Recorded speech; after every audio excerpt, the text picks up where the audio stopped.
And before we pick back up with where we left off, I want to test your knowledge. Let's do a quick refresh from last weekend. Make sure that seemed like so long ago, doesn't it?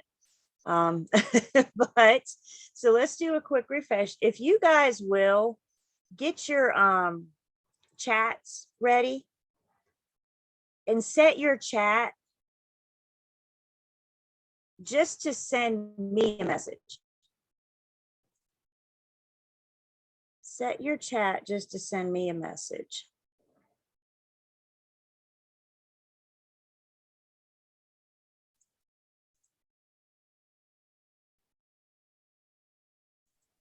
Are we not able to send individual messages? No. Oh, okay. Just say everyone and me, correct? Oh, here we go.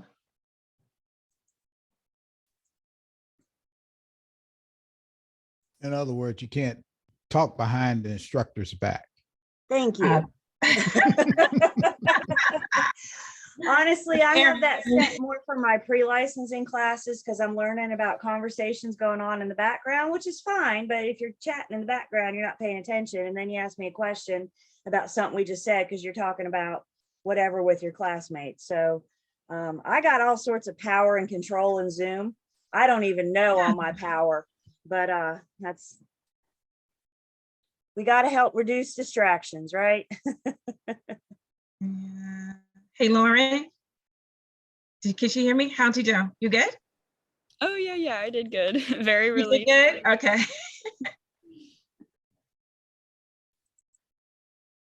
Sorry, Julie. No, you're good. I like celebrating. All right, so I'm going to put a question up and I want you guys to tell me in a private chat, A, B, C, or D. And again, we're just kind of refreshing, recapping from last weekend. So let's see how we do.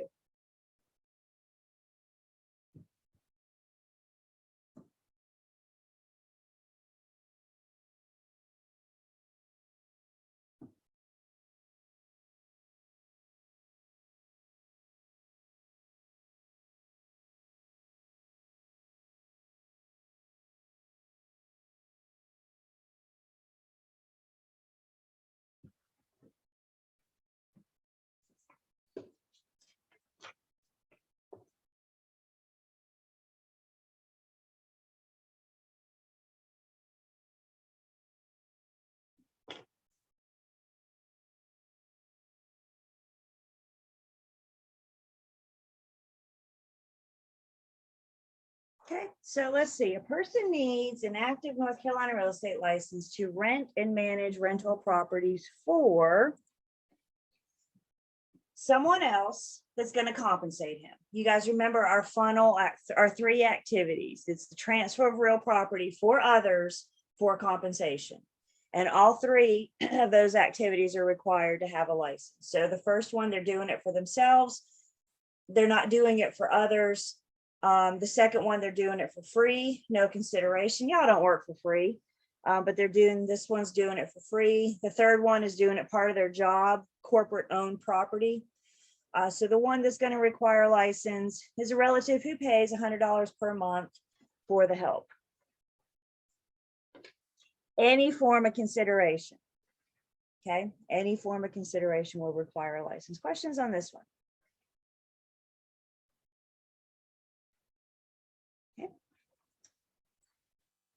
A North Carolina real estate license must be renewed every, when do we renew?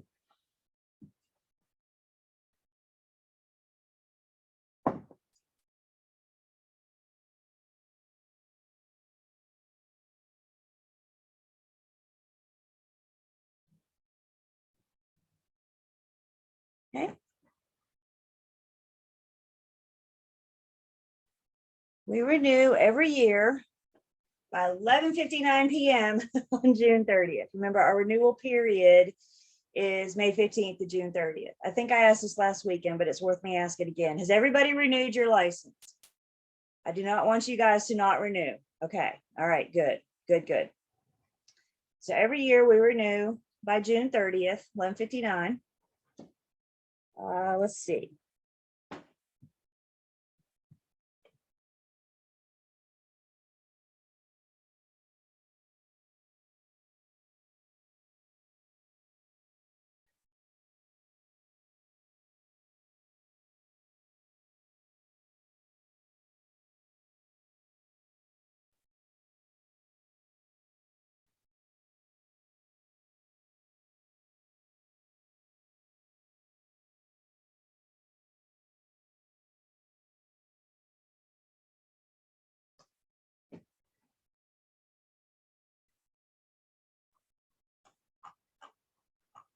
Okay, so license in North Carolina, licensee's license expires if you fail to renew.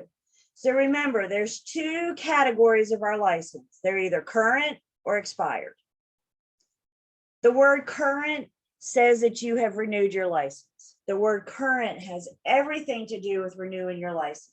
Doesn't matter if you've done your post licensing, doesn't matter if you've done your CE or not, if you need to.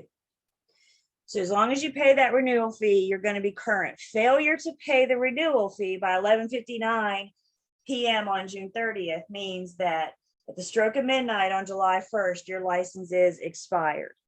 Can you engage in brokerage activities on an expired license? Can you get paid? Typically not. We talked about maybe if you brokerage the majority of the deal, you stop brokerage activities as soon as you go expired and your firm allows it. The commission will allow you to get paid. It's just up to the firm. A current license has two categories. What are those two categories of a current license? You're the current or expired. And then if you're current, you can be what or what? Active or inactive. That's right, active or inactive. So if you're active, that's the one we want. Yes, that's the one where you can promote and advertise and give out a business card. That's the one where you can get paid. Inactive, you've paid the fee. Your license is current, so you've paid the fee, but maybe you're deficient in some of your education. Maybe you didn't do your post licensing in time, or you didn't do your CE. You could also be inactive because you're a provisional broker without a BIC, which is going to apply to a couple of you. You may also be inactive just by choice. You may choose to take a break from real estate and just send in that renewal fee every year until you're ready to jump back in it. Any questions on that?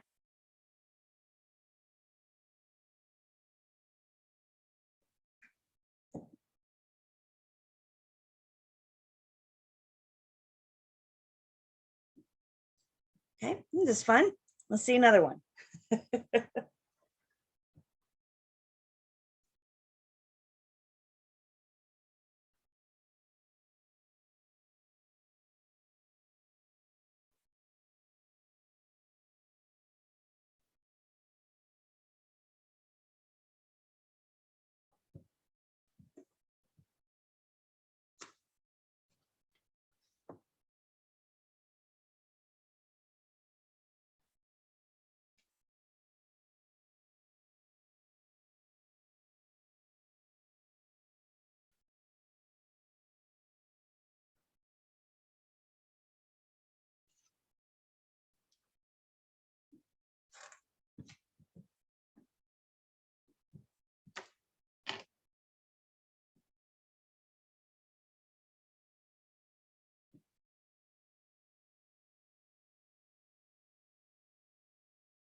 Thanks for having everybody.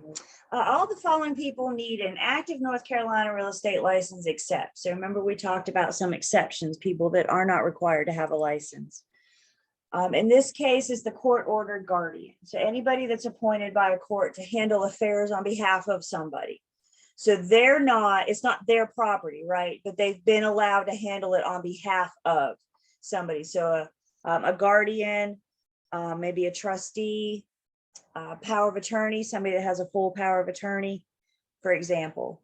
Remember, our closing attorneys, anybody with an active, anybody that is active with the North Carolina Bar Association doesn't need a license to do their job as a closing attorney. However, if that closing attorney wants to go out and work with the public, in this case, work as the relief agent for the model home, they would need a license because now they're stepping outside of their expertise. Does that make sense? They're no longer acting like a closing attorney. Now they're going to go act like an agent and an on-site agent and an on-site home. Real estate assistant showing listed property, the buyer's client for their employing broker. They would need a license. Remember, our unlicensed employees can show property for rent. They cannot show properties for sale. That's the difference there. And then the leasing agent that negotiates rental amounts when requested by potential tenants was the key word here. The unlicensed employee or anybody, excuse me, can't negotiate without a license. That's our LLBs, list, lease, buy, exchange, auction, negotiate, and sell. Are, for example, unlicensed employees, those employed by a property management company, they can fill in the blanks. They can complete contract forms. They can fill in the blanks as long as the information was provided to them by their employing broker. So in your mind, the employee broker is handing them a napkin with scribble all over it, right? Saying, use this information to plug in the terms of the contract. And that's what they can do. Questions on this one?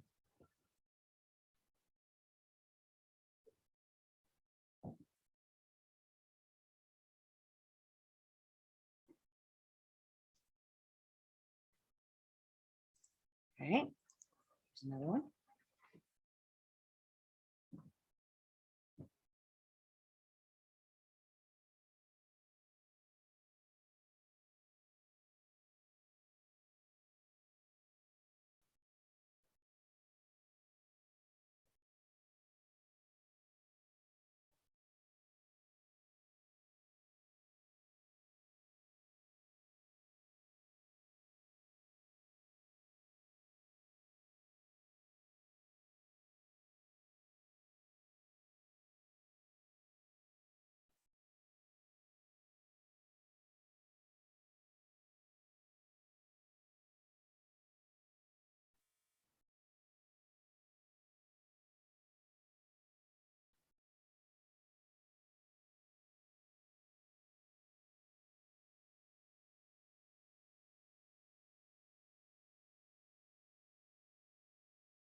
Get everybody in?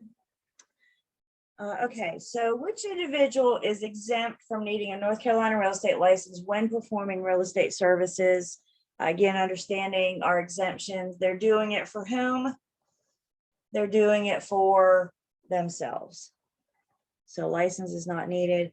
Individual who receives a gift certificate from a broker for referring the broker to a friend, that could be seen as some form of consideration. So remember when we talk about consideration, it's not just money. It could be anything of value. We can't pay referral fees, bird finder fees, anything like that. The nephew who finds a buyer for his uncle's house and is paid a finder's fee, and a salaried agent who shows listed property, again, they can't show for sale, only for rent. Questions on this one?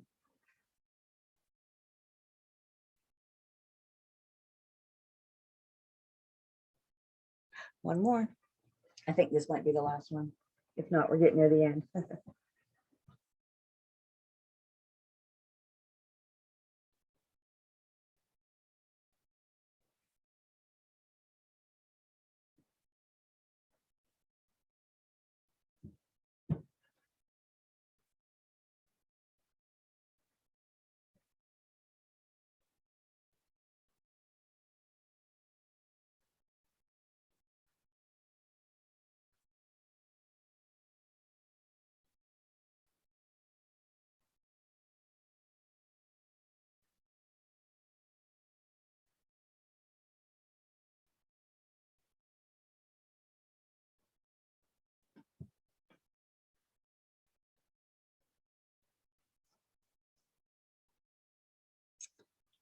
If a licensee violates any of the provisions of North Carolina real estate license law, the North Carolina Real Estate Commission may do all the following, except they can revoke, they can suspend, they can require additional education. They're not going to fine you. That's the key word in that. They may say, we'll let you keep an active license as long as you do this training or get this education, but they're not going to fine you. There's only one time that the Real Estate Commission can fine a licensee. What is that? When is that? When you're dealing with timeshares? The timeshare developer. That's right. That's the only time that the Real Estate Commission will get involved with matters of money.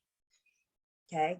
If you're not happy with the compensation split you're getting from your firm, don't call the Real Estate Commission. They can't help you. If you don't get paid from your firm, don't call the Real Estate Commission. They can't help you. They don't get involved with matters of money. They're not going to tell your firm what your split should be. Nothing. Only one time. Questions on this one?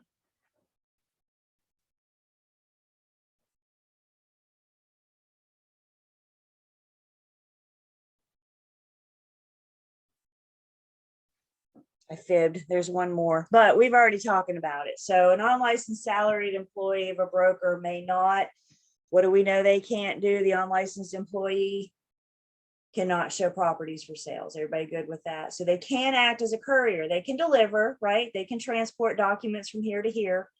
They can get anything together, closing documents, listing documents, contract documents. They can schedule, they can confirm. There's a whole list of things that they can do.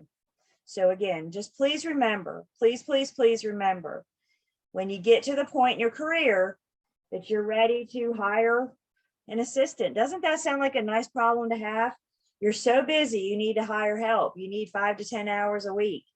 Remember that as their employing broker, you are responsible for everything that they do. So it's really important that you go back through and make sure that what you have them do is allowable,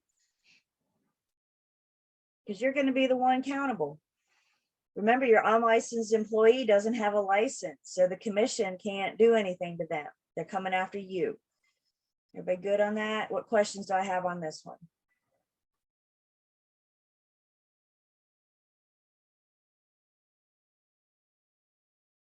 Okay.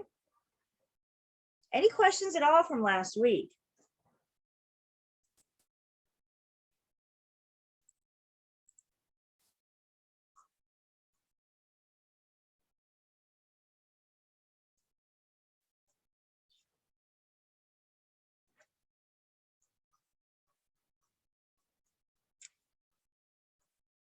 So last week we were in the throes of commercial.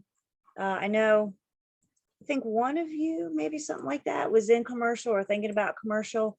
Commercial, kind of like property management, is not the common route to go in real estate. Most of us are in residential sales, but we still have the need for commercial, and you very well are going to come across some commercial transactions, possibly even some commercial opportunities.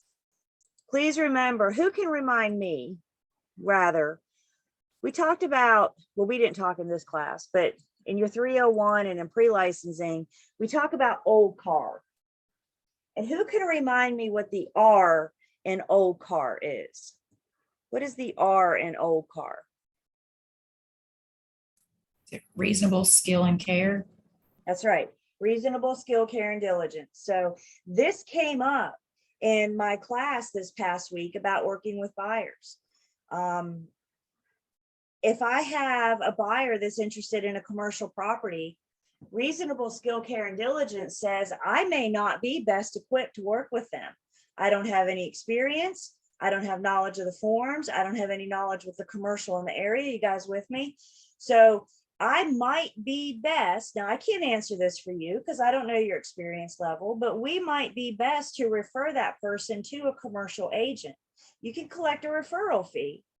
If you do want to work that transaction, you can. Your license says you can. But if you do want to work that transaction, reasonable skill, care, and diligence says you need to know what you're doing when you work that transaction. You got to be able to do the research to learn that piece of it, to know that you're handling your client's interest best. And we talk about some of the price tags on residential properties. You can tack on a couple extra zeros for commercial properties. right? I mean, the price tag in commercial properties is a lot. And could you imagine helping somebody with a commercial property and you have no idea what you're doing? And we're looking at a 1.2 million property. Is that practicing reasonable skill, care, and diligence? If you have make no effort to learn about it, yeah. So I understand. I understand it's easy for us to get led by dollar signs, because I hear you. But Julie, I'd make more money if I worked that transaction instead of referring it. And you're right, you would. But if you're not willing to take the time to learn that piece of it, then you may be doing your client best to send a referral fee. If I had that opportunity, I would refer it faster than I can say referral fee. Even if my mom and dad called me and said, we want to buy a commercial property, because I don't think I'm the best one to help them. So when you're out there networking, when you're out there getting to know other agents, if you don't have a commercial agent in your office, meet one or two. Meet one that you can, rely on. And if you need to send business to, you can. Same thing with property management. We're going to talk about that. We'll get into property management later, but your firm may or may not allow property management. It just depends on how the firm's set up. And again, it depends on your reasonable skill, care, and diligence. I got to tell you that question came up in my class last week, where my team leader looked at us and said, what is the R in old car? You know how many of my teammates knew that answer? I was a little disappointed. They know now, but they had forgotten. So that, again, that kind of reminds me, if you don't use this stuff, you tend to lose it. So we were talking about the different kind of the general categories of the commercial. So we talked about some office classifications, some office terms. We talked about retail. You could have a shopping center, a strip mall, something like that. We talked about land. Land is probably the most complex commercial, because in a sense, you're starting with a blank slate. You're starting from scratch. And a lot of it depends on what's the allowable use. What can you use this land for? Not just, zoning, covenants, that kind of thing, but the actual land itself. Can it be cleared? Can it be level? Can it support on-site septic and water if necessary? So land is often more complex. And then the other one we talked about was industrial, warehouse, manufacturing. And I believe the last thing we did last Sunday was look briefly at a commercial lease. We're going to look at a few more commercial forms today and have that discussion. But I think it's very interesting that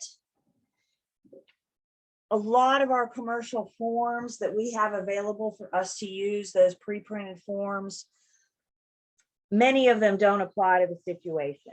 So if you are working in commercial, dealing with an attorney, getting an attorney involved to help with the transaction, help with the paperwork is very common. So again, any questions or comments on anything we've talked about so far?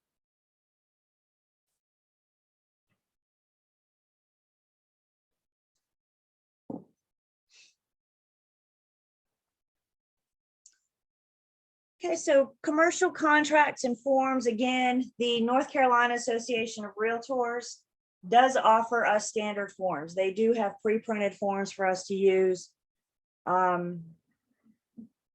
they're not commonly used. Again, most of the time, and for commercial, it's not uncommon for the buyer to have their own agent, of course, but also the seller to have their own agent. So both parties may be represented in a commercial transaction. If the standard form applies, you're welcome to use it. If it doesn't, then one or both of those attorneys need to get involved to handle drafting something up that the parties can use. Another thing that we often see in commercial sales is something called a letter of intent. And this is part of our commercial negotiations. The letter of intent is going to be a statement of terms and conditions under which the parties will enter into a contract. So it's not a binding contract. It's a letter saying, if we enter into a contract, this is what I need it to look like. Kind of think of it as a preliminary commitment. We're deciding if we can enter into this contract. Again, attorneys are generally involved. I do not have a pre-printed letter of intent. So if we're doing this, which again is very common in commercial, the attorneys are going to be involved, and the attorneys are going to know to put verbiage in there that this is non-binding.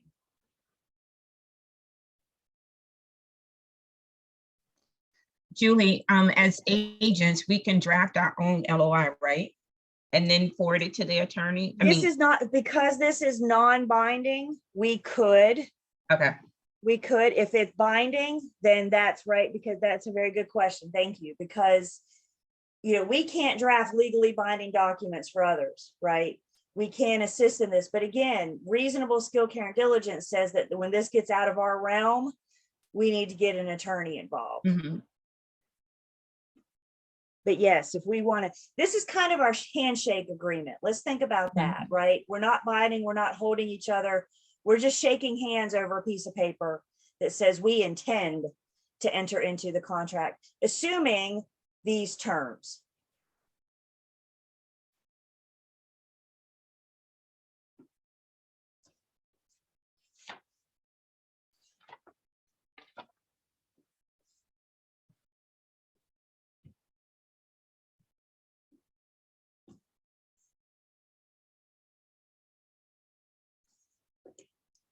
So if you guys, I don't know if you have your manual, if you're on the digital, but we're in chapter 19. Remember, chapter 19 is all about commercial.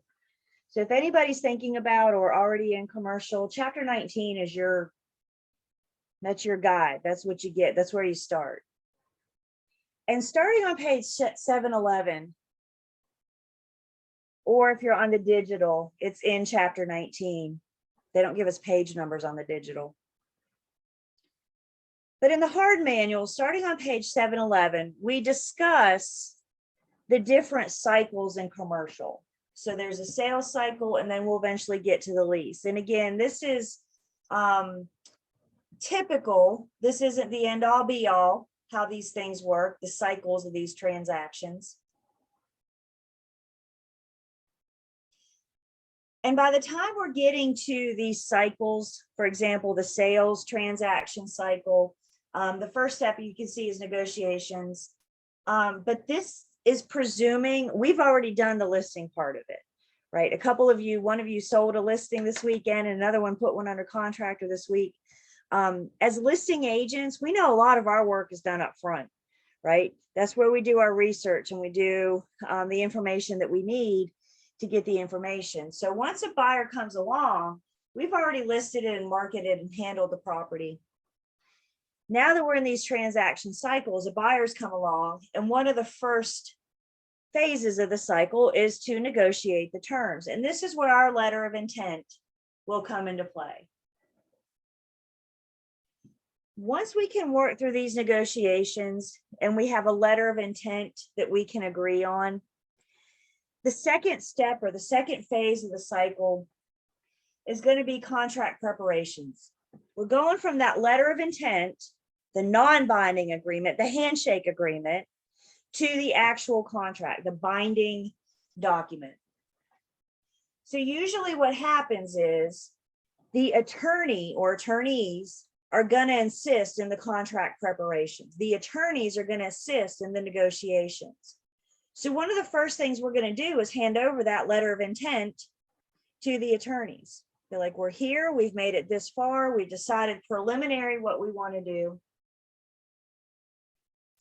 And at this stage, because now there is a legally binding contract involved, at this stage, we do have to have an attorney involved.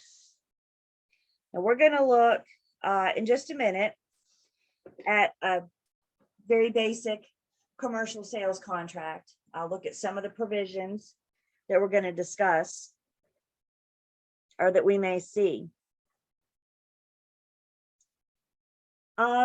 It's not uncommon for commercial transactions to have a free look period. There may be a period of time. How long is going to be negotiable. But there's going to be a period of time where the buyer can have a free look. They can have an opportunity to maybe do some inspections, maybe even check with, for example, the zoning board to make sure their use is allowed. Are there any permits they need to get, building permits, septic permits? And typically, depending on how this is drawn up, of course, the buyer may have the right to terminate during this free look period if they decide that this property doesn't fit their needs.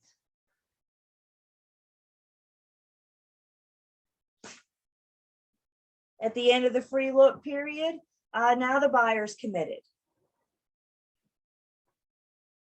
And again, another thing that a buyer in a commercial property needs to consider is, do they need to change the use? Do they need to go to the zoning board? You know, how long this free look period could be, for example, could depend on when can we get on the agenda? You know, how often does the zoning board meet and when can we get on? Remember we said last weekend, residential and commercial are just two totally different beasts. And one of the biggest differences between residential and commercial is the length. You could be 2-3 months just in a free look period before you're actually in the contract. Again, it could just depend on when you can get on the zoning board. When can you get permits or approval? The buyer's the one that needs to make sure they negotiate themselves enough time. The buyer needs to make sure that they allow themselves enough time. Most, I don't want to say most, sometimes, a lot of the times, change in use here, the buyer's trying to do just that. Maybe it was retail and they want to use it for office or industrial. They just need to make sure that they have enough time to make sure that that change in use, their new use, is allowed.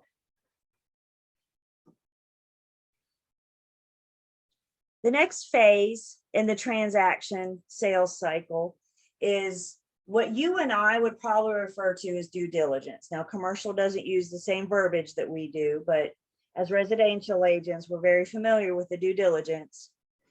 Commercial, they may refer to it more as property evaluation.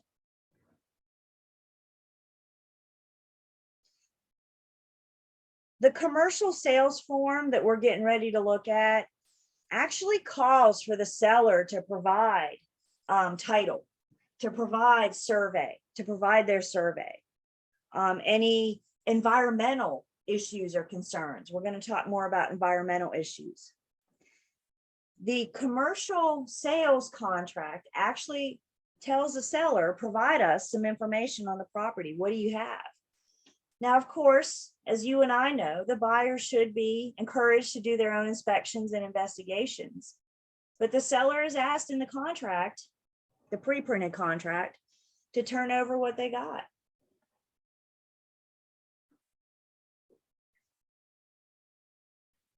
Of course, with the title search, that's the attorney's job. The attorney's responsible for doing the title search, offering their opinion of title. But we want to make sure that the seller has good marketable title. Are there any easements? That's what we're going to look for with our survey. Are there any easements? Are there any restrictions? Another thing we can find with our survey is there's any setback restrictions. Setback restriction is how far back from the road the structure can be. They may have a setback restriction of, I don't know, 20 feet. You can't build 20 feet closer to 20 feet away from the road. Surveys will help us find public rights of way. If you were in an industrial or a warehouse, you would need to know not only how can your employees access the site, but how can your trucks, your deliveries, your pickup, what's their accessibility to the site. Survey is going to also help us see the topography. topography is the lay of the land, right? How hilly is it? How treey is it? What would the satellite view look like? The topography will help the buyer determine if they do need to add or build improvements. Can the land support it? We're going to talk about some environmental assessments or environmental issues near the end of this class. But this is something that also is very important for the buyer to do, is some kind of environmental assessment to make sure that, one, we're not dealing with hazardous issues, especially, again, think industrial warehouse, they got chemicals, they got hazards a lot of times. So we want to make sure all that is disposed of properly. If it's undeveloped land, the builder's going to want to do a soil test to make sure that the land, that the soil itself will support the construction type.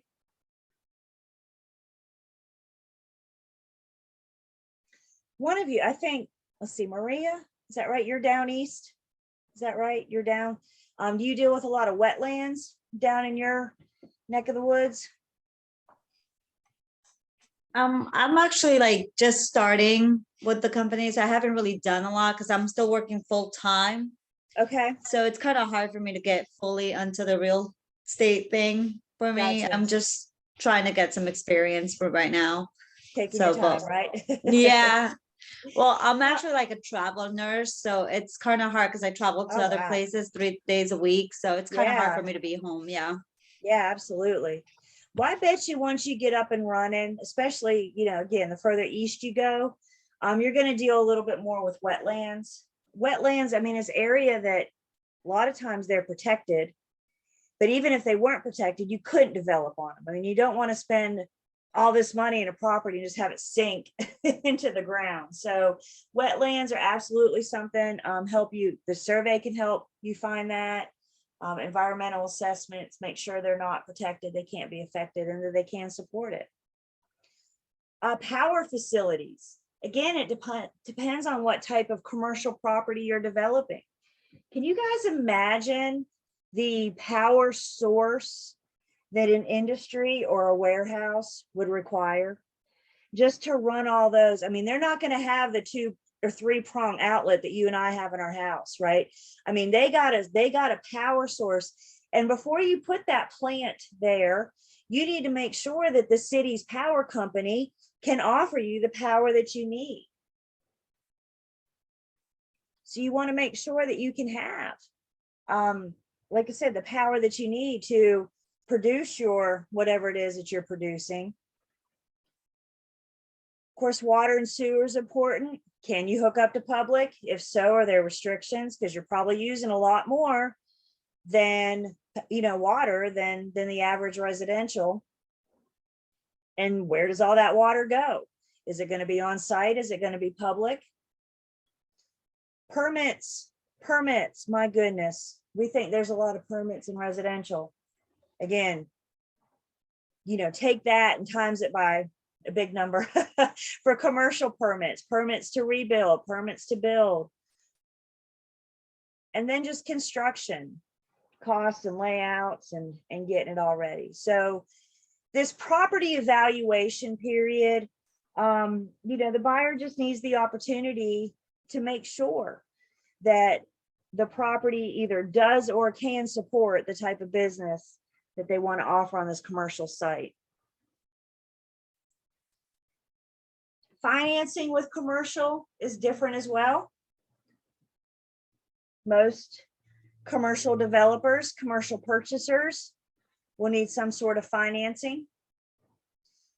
Usually with commercial, the borrower will get a commitment letter from the lender.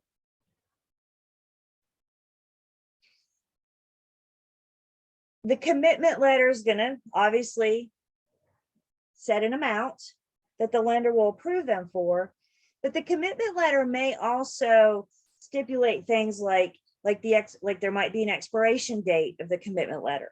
So the lender can, provide the funds unless contract is formed by this date. The commitment letter may also post a date in which the buyer must close by. The lender is very involved. As a matter of fact, remember we just said in commercial, it's not uncommon for the buyer to have their own attorney and the seller to have their own attorney. But guess what else? The lender probably has their own attorney as well, making sure that their interest is protected.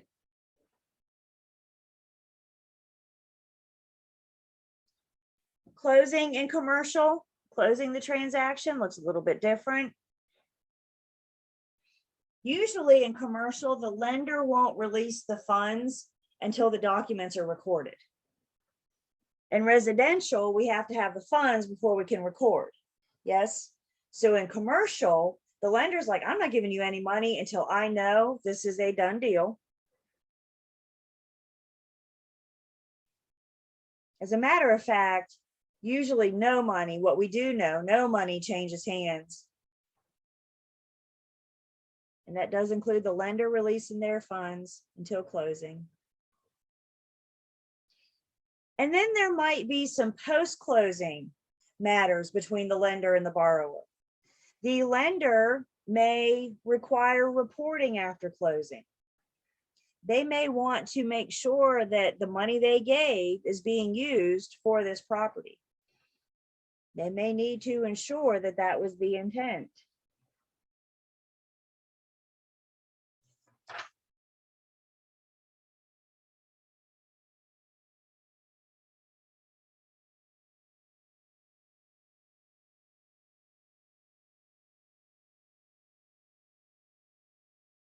Again, the length of time on these. Commercial contract to closing, I mean, it could be a year, it could be 3, right? It's just usually a lot. We're so used to it. We got our 45 to 60 days in residential, but commercial, it seems to me like with commercial, patience is key. So let's go out and look in Learn, Test, Pass. And under our Campbell folder, you guys can see I've added to it over the week. I've been busy too. So I've added to it over the week. And if you're not seeing this, just either log in or hit refresh. If you don't log out, it may not always pick up the changes. So if you don't log out, just make sure you hit refresh or just log out and log back in. So this is we're going to go over this pretty quickly. We're not going to spend too much time on this. But this is our commercial sales contract, the one that the North Carolina Association of Realtors, the pre-printed form that's been provided for us to use. Understanding that this form may not meet all the needs, so if it doesn't, we call an attorney. And I just looked at my clock. So before we do this, let's take a break, and then when we come back, we'll look at this form. So I got 9:55. So let's come back at 10:06 and we will look at our sales contract.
Right.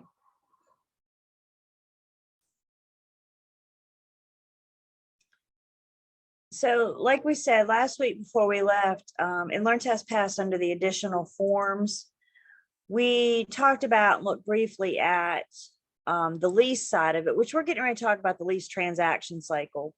So there's the lease forms, two different commercial lease forms, one for single tenant and then another one for multi-tenant. So it depends on what type of building you have. Now, if we come down, here's our multi-tenant. If we come down under our Campbell folder, we have our sample commercial form. Again, I know this sounds funny to say, but it's worth saying. Make sure you're using the right form for the right transaction. If you're doing a residential transaction, don't use a commercial form. If you're doing a commercial transaction, only use commercial forms. So this is our agreement for purchase and sale of improved property. The agreements between the buyer and the seller. Starts with the terms and definitions. So we're going to first define the property that's going to be purchased. If there's an exhibit A to the deed, if there's more information about the property description or location, then we're told to attach exhibit A or any other documents that can help us better define the property. And then we're going to define the purchase price, the agreed upon amount. So there's your purchase price with some earnest money. There is earnest money put down, works the same way that it does in residential. It's that good faith money. The seller wants to know that the buyer's serious. Same thing in residential. The earnest money needs to be kept in a trust account. Same trust account rules apply, whether or not you're doing commercial, residential, trust, or timeshare, whatever. The delivery of the promissory note secured with the deed. Remember, there's the transaction may look a little bit different because the lender may not release their funds until we've already recorded, until we've delivered that new documentation. So how is that going to work? When are we going to get that? And then the balance due once the deposits are made. The contract defines closing, contract date, that examination period. How long does the buyer have to examine?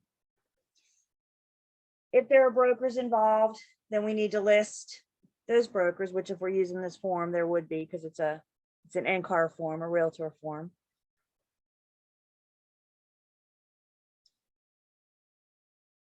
Sale of the property, proration of expenses and costs. Again, there's taxes, there's, various shared expenses.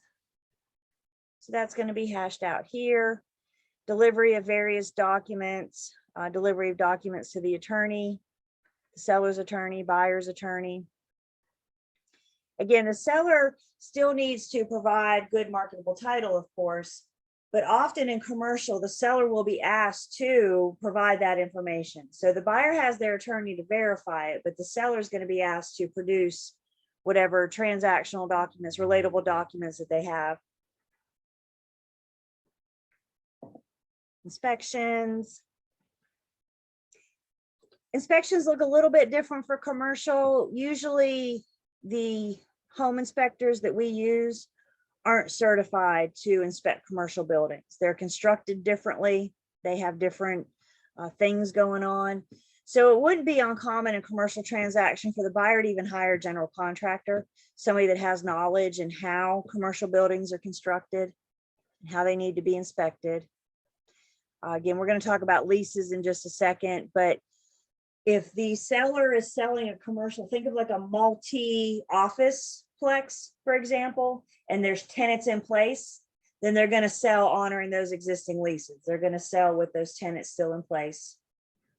So we need to disclose, the seller would need to disclose if they're already tenants, how much rent they're paying.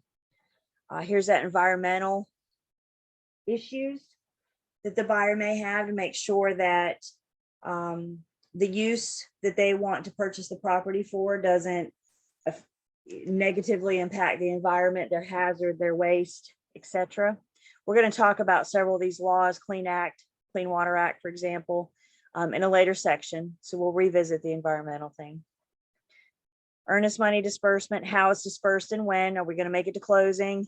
If it's refundable, here's our closing notices. Again, I'll let you guys, I'm not trying to spend a lot of time on this, just to give us a basic idea.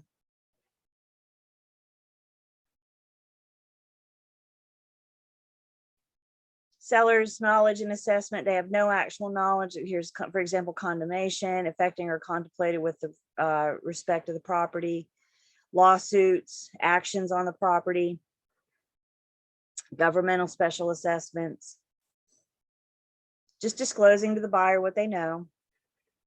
Is there an owner's association?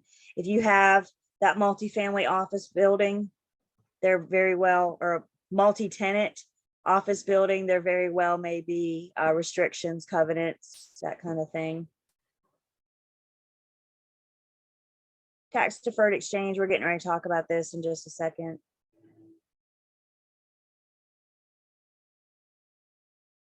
We're going to talk about synthetic stucco. So a lot of this was taken buyer seller sign. All of our contracts now have this wire fraud warning. Guys, if you're not residential or commercial, it's a good opportunity for me to say this. If you're not talking to your buyers and sellers about the possible risks involved with transferring money via wire, then you need to start, because that's one of the best ways that we can protect our client. So bottom line, I would look your client in the eyeball and say, never follow wire transfer instructions that you receive in an email, because hackers get into my email. I mean, my Gmail is about as secure as my closet door, right? So hackers get into my Gmail, they get the attorney's account information, and then they send it, or the money that they owe, and then they send an email that looks like it's coming from me, and it says, wire your money for closings to this account. And it's not going to the attorneys, it's going to theirs.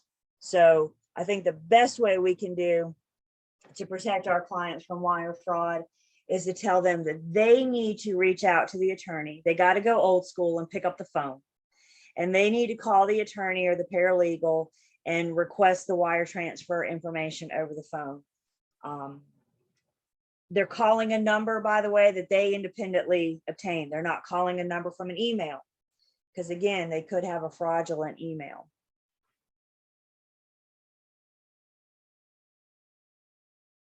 Make sure when you're accessing a public Wi-Fi that you're not making sensitive clients' information available.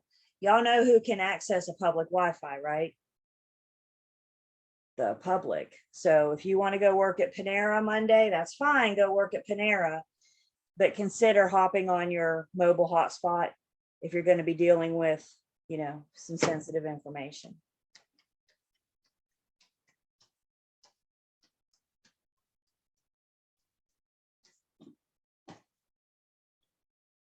So yeah, short and sweet. I know. When you get into commercial, if you get into commercial, of course, you're going to sit down and read this form. We've talked about the importance of being familiar with the forms. Any questions?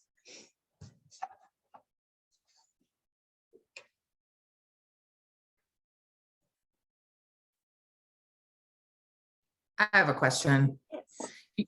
You said that if the tenants are there, they have to honor it. What is the difference in the honoring system for the tenants in a commercial property versus your residential? I wouldn't think It just much. depends. If the lease is, you know, the one of the big differences is the term of the lease, right? So commercial leases are usually a lot longer for residential. Typical residential is a year, commercials 3, 5, 10, 20. So if the tenants are in place and they have a lease, remember, okay, now let me ask you guys, statute of frauds. Do they say all leases have to be in writing? Do all leases have to be in writing? I see some head shaking no. Why not all leases?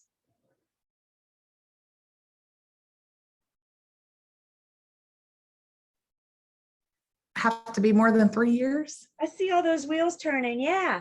Statute of fraud says only leases more than 3 years have to be in writing. Connor Act says only leases more than 3 years have to be recorded.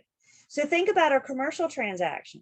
You know, I'm going to say the minimum is going to be about 3 years, right? So aren't most of our commercial leases anything more than 3 years? Aren't they in writing and aren't they recorded? Sure. So that's going to come up in the title search. The buyer's attorney is going to find that. And yes, they will need to. Now, they don't have to renew it, right, when the lease comes to an end, but they will need to. They buy honoring the existing leases. If that's going to be the use you're going to keep it for, then to me, that sounds like a good deal. You already got tenants in place and paying rent. So, on June 1st, they paid the seller. On July 1st, they're going to pay the buyer, now known as the new owner. So that's a good place to start.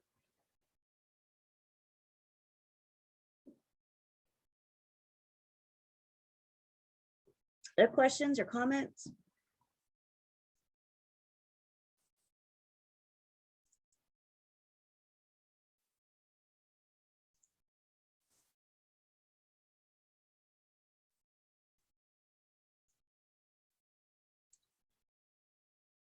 The transaction cycle for lease documents isn't, or for lease transactions, not lease documents, lease transactions is a little bit different.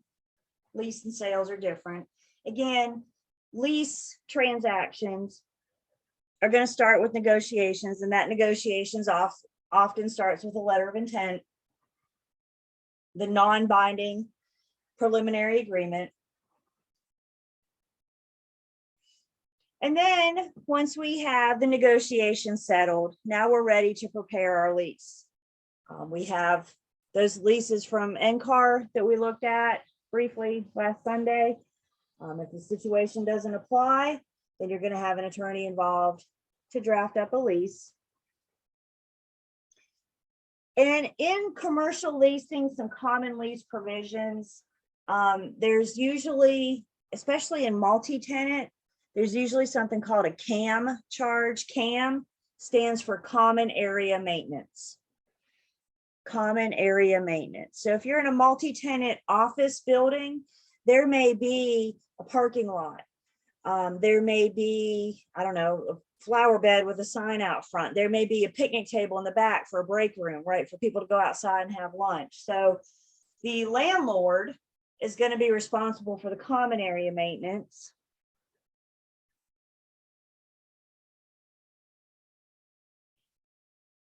Most lease transactions are going to have some kind of rent escalation provision. So rent may increase as time goes on. Because think about this. Let's just pretend you're signing a 10-year commercial lease transaction. Is cost of living 10 years from now going to be more? Probably.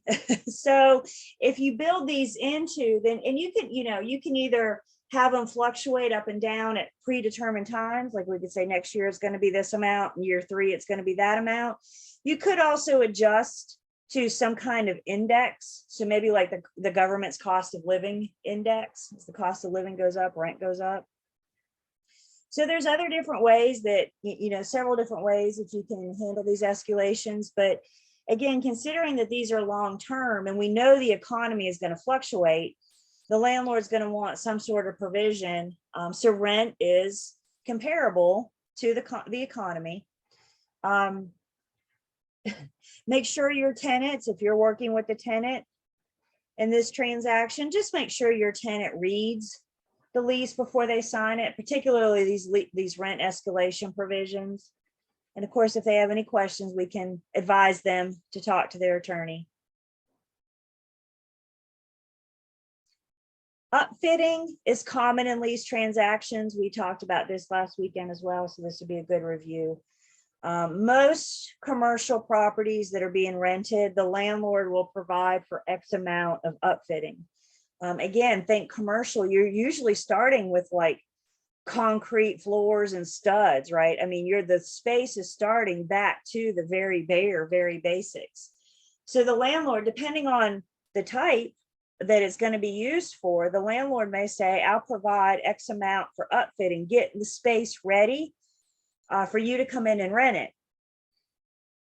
If upfitting costs get to be more than what the landlord is offering, then the tenant will have to make up the difference. If the landlord doesn't offer any upfitting, they may just say, here's your blank slate, you do what you want to with it. Rent generally probably be a little bit lower, right? So that may be, if the tenant is handy and they have resources, that may be one way to kind of negotiate a lesser rent. But obviously, if the landlord's going to be providing this upfitting services, then rent's going to be a little bit higher. Possession of the property. Typically, the landlord will start collecting rent when the tenant takes possession.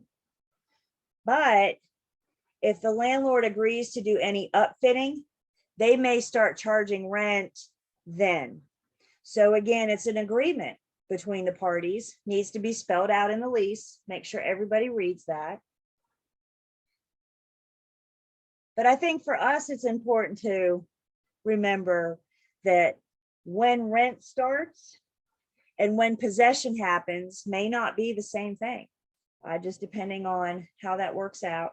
Gosh, and for the tenant, do you see concerns that the tenant may have, especially today with like labor shortages and just supply shortages? So you're paying for rent, waiting on a delivery truck. So that may be something that the tenant definitely wants to take into consideration. Can I say something? Please. I deal with a lot of basically anything that's not grocery stores and convenience stores. So I deal with a lot of restaurants. Okay. There's one in particular in Winston.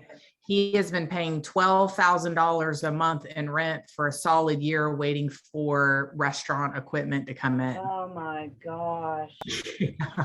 Because it was part of his commercial lease. That just hurt me a little bit. So he's been waiting on the delivery truck for a year, forking out $12,000 in rent. And obviously his restaurant's not open because he doesn't have the, wow.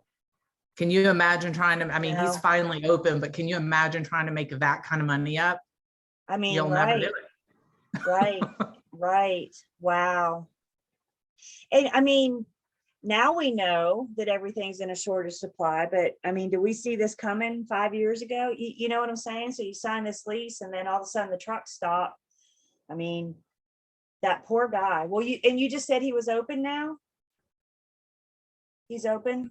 He is. He's been open probably about 3 months, and gratefully he's doing very well in business, but Good. and you've got Good. labor shortage too. So Yeah, right.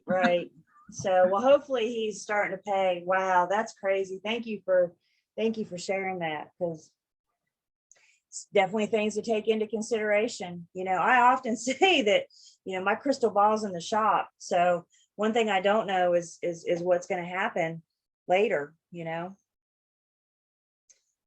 Common lease provisions, lease transactions, some terms of the lease. Again, commercial rental terms are usually just longer. I mean, if I were a landlord of a commercial transaction, you know, I want to know, especially if I'm doing upfitting and I'm customizing and doing this space for you and your business, I want to know you're committed to me for a long period of time. So 3 years, 5 years, 10 years, 20 years, totally negotiable with a part of the property.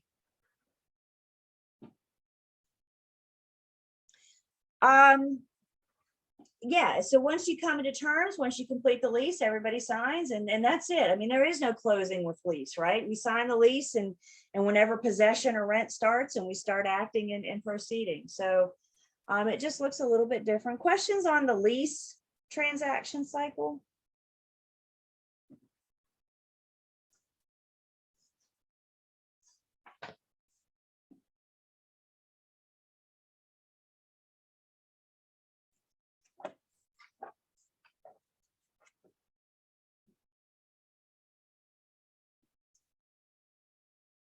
The last little piece of this section are just things that all commercial properties just need to be aware of. And most of these we've already talked about. So doesn't matter if you're doing sales or lease, some things that any commercial tenant or purchaser needs to take into consideration. Obviously zoning and how you can use the land, especially if you're wanting the property for sale or rent for a very particular use. You know, just because it's zoned commercial is the big picture, right? then you could have sub-classifications of zoning. So while it may be zoned for commercial, it's further going to go on and specify, is it zoned for retail or office or industrial use? So there's sub-classifications that we need to pay attention to as well. For purchase, well, and even lease, there could be deed restrictions. The deed may state allowable uses. So if the deed says, you can't have a restaurant, I don't know, for example, then a tenant or a purchaser that wanted to purchase that property could not use it to open a restaurant. It would have to be other retail, for example. And then there also may be covenants. So if you're in a multi-tenant situation, an office park or a strip mall or a shopping center, there may be covenants that restrict the use of the property.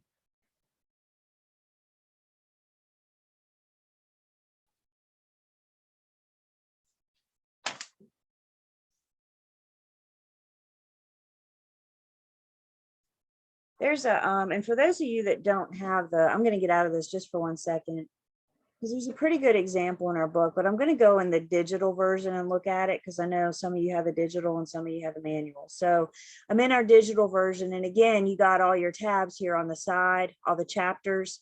One thing I like about the digital, here's everything you need for post 301. Here's everything you need for 302, and then everything you need for 303.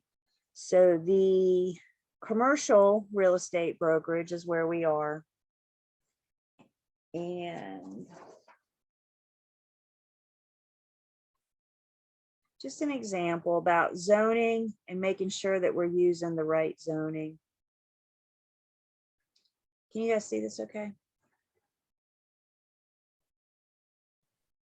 Are you able to make highlights in there and annotations, comments and things like that? Yeah, it's cool. So if I turn that off.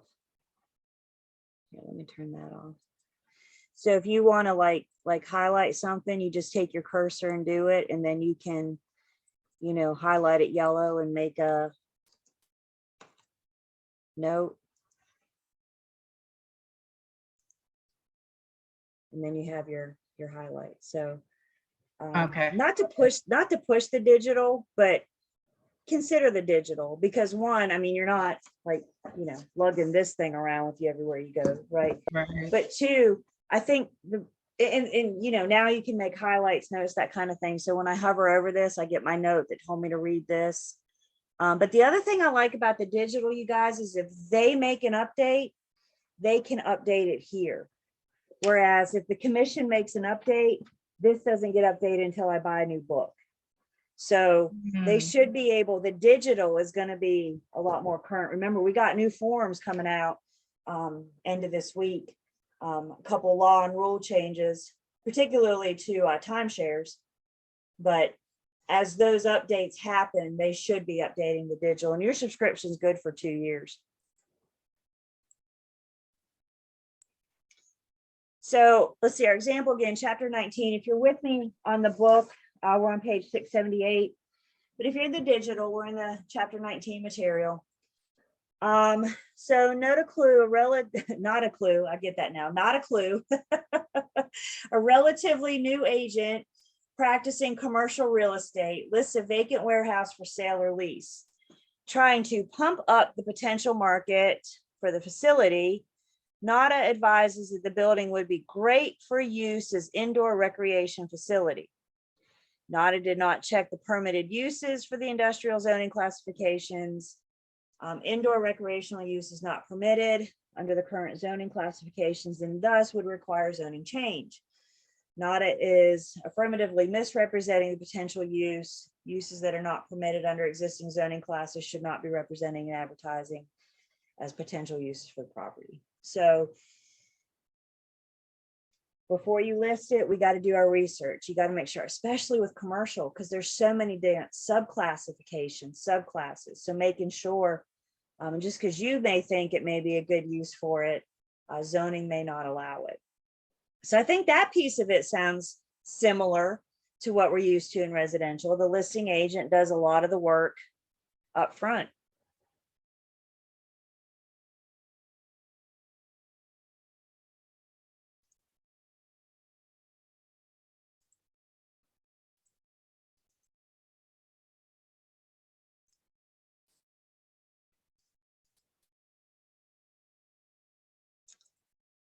Other things with zoning, and particularly for commercial, that we need to be aware of, the area that the building is in may have sign ordinances.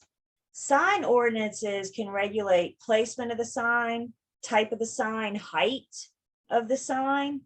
They may not want signs over, 10 feet. They may not want to obstruct their views. So they may require all signs to be low to the ground, especially if you're purchasing, let's say, for example, you're purchasing the land to open a franchise. The franchise is going to have their own particulars about how they want it done. So if the zoning in this area doesn't fit that, then you want to make sure that it'll be allowed by your franchise owner. I think about opening a McDonald's. We're so accustomed to looking for our golden arches, but every once in a while, do you guys bump into a McDonald's where it doesn't look like a McDonald's? Let's go back. I think last weekend we were talking about Biltmore Village. Have you guys seen the McDonald's in Biltmore Village? It doesn't look like McDonald's, but that's because of the design ordinances, the zoning, the criteria. And before you open that McDonald's, you got to get permission from McDonald's for it not to look like McDonald's. So there's those types of things to take into consideration. Watershed regulations, again, think industrial or warehouse. The watershed is just what protects our drinking water, our supply of drinking water. So if you're industrial warehouse, you have different watershed regulations, and you want to make sure that you're not in violation of those. Somebody said McDonald's in Oak Ridge. Yeah, let's bring this home more local. McDonald's in Oak Ridge doesn't look like McDonald's as we know it. There may be tree ordinances. There may be regulations, maybe saved tree areas, help protect our natural resources. So there may be regulations or ordinances in place on planting trees, trimming trees. Can you cut them down? That kind of thing. A tree save is what I've heard it called before. And then with commercial, the Americans with Disability Act may apply, especially if you a commercial property that should be allowable, accessible to the public.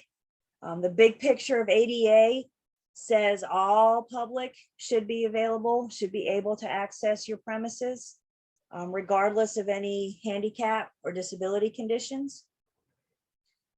Remember, with ADA, it only applies to employers. Let me ask you guys, how many or more employees? Do we remember? How many or more employees?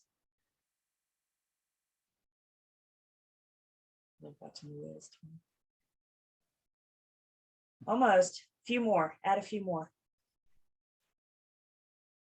ADA only applies to employers with 15 or more employees. So if you have more than 15 employees, you got to make sure that your business abides by ADA. Now, ADA is not going to make you spend lots and lots and lots of money to an existing building. If you're building new, your permits are going to make sure that they are accommodating to the public. But if you're looking at an old building, maybe something built in the 60s, for example, you're looking to purchase that, it might be a 2-story building without an elevator. So ADA is going to expect you to make reasonable modifications and accommodations to adapt. Again, if the public is going to access it, it would depend on what type of business it is.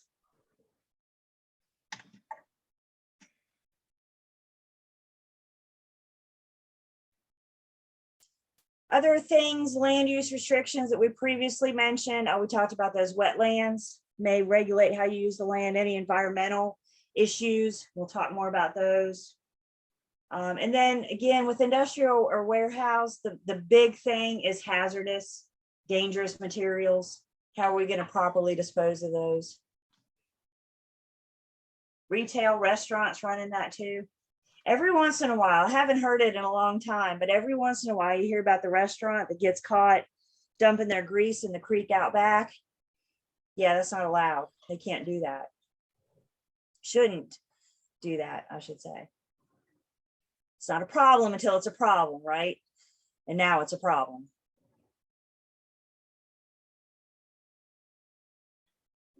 Again, just talking in general about commercial sale or lease, financing in commercial world is just different. Financing is just different. Whether or not you're getting financing to purchase a commercial property, or maybe you're getting financing to do your own upfitting. Maybe the landlord's not providing that and you need to borrow some money, or the case that Sabrina just told us, maybe you need to borrow some money to pay rent for the next year while you're waiting on your restaurant equipment to come in, So financing just in general with commercial is different. And again, you guys, our R in old car says reasonable skill, care, and diligence. So not only do we need to have a basic understanding of the commercial world and forms, but also a basic understanding of commercial financing. Some residential lenders may also offer financing, just depends on the size and the resources available. But again, knowing a commercial agent, I can't tell you the value in that. If you don't plan to do anything with commercial, then make you a commercial friend. Okay, find somebody, because the big part of commercial is networking and getting to know people. And that's where one way that we can meet some of these commercial lenders. Now that we're back out again, meeting people again, don't ever go anywhere without a stack of business cards, because you never know at what networking or social event you're going to meet your next great resource. With that being said, you also don't know what networking or social event you might meet your next worst nightmare, where next worst enemy. So just be cautious, research people, especially in the commercial world, look them up. The term of the loan and commercial financing is a little bit different. A shorter period. You're not going to find, let me rephrase that. It's going to be really rare to find a 30-year loan for a commercial property, maybe 5 years or less. I think the max that we're going to see in the commercial world is about 20 years.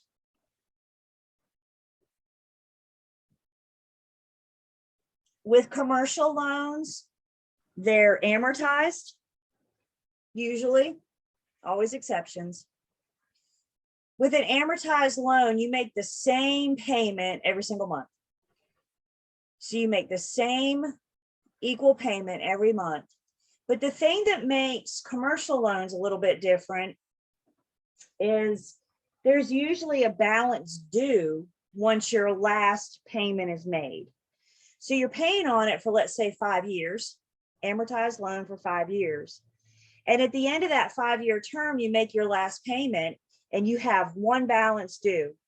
And that one balance due is referred to as our balloon payment. And going into this, you're going to make X amount payment every month for the next 5 years.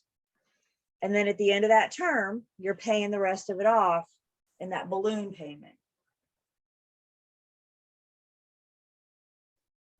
Adjustable interest rates are common, which means you don't have a fixed interest rate. You're not locked in for commercial loans. Again, they could adjust according to, is it the economy? Is it the government cost of living index? Some kind of standard we agree upon, the borrower and the lender agree upon. And then loan to value ratios in commercial look a little different. You're not going to get 100% financing in commercial. It's not going to happen. You got to think about it. A lot of these corporations, the owners, the partners, they probably have a mortgage on their home, on their residence. So in a sense, these commercial loans could be seen as a second or a third loan. Now, it's rare to have the commercial come out of the name of the individual. Usually it comes out against the name of the entity, the business that's trying to borrow the money. But there's got to be some kind of backing. Have we heard horror stories about people going into business and putting their homes up as collateral, and the business fails and now they're in danger of losing their home? It's because they used their home, their residence.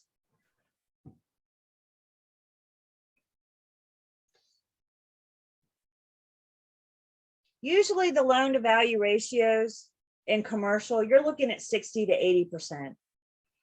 Loan to value ratios is the percentage, it tells us the percentage that the lender has.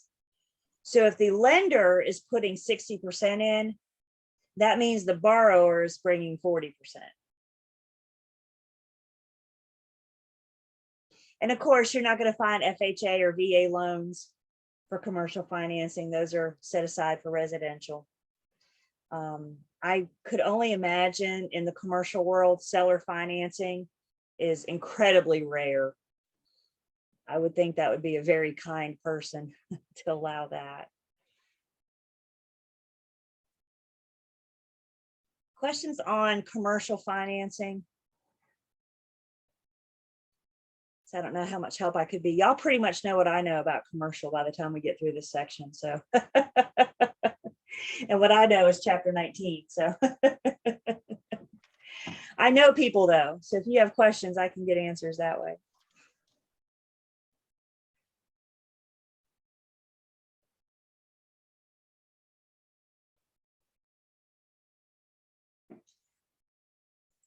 Just general, continuing general commercial sale or lease.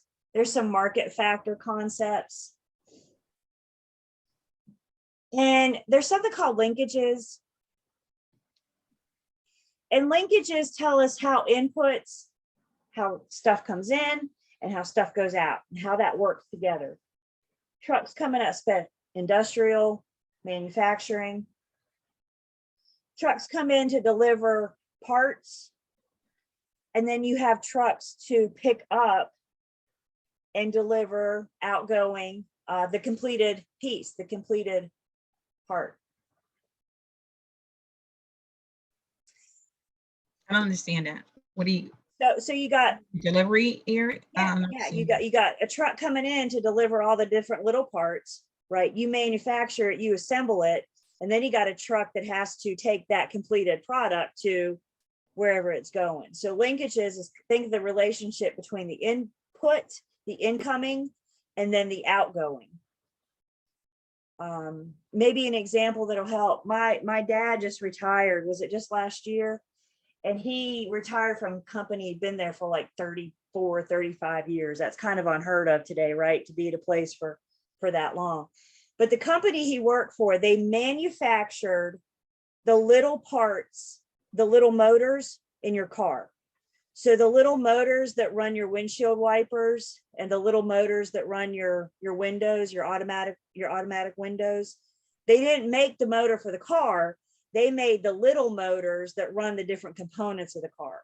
So they would have pieces come in, right? And they would make the motor that ran your windshield wipers. And then they would take that motor and sell it to car manufacturers that would install it in the vehicle when they're building the car. Does that make sense? So they had, the parts that came in, and then they had trucks to deliver, logistics. And that's what my dad was involved in for the last 20-some years of his 30-some year career, was logistics. And logistics is all about getting stuff in and getting stuff out. So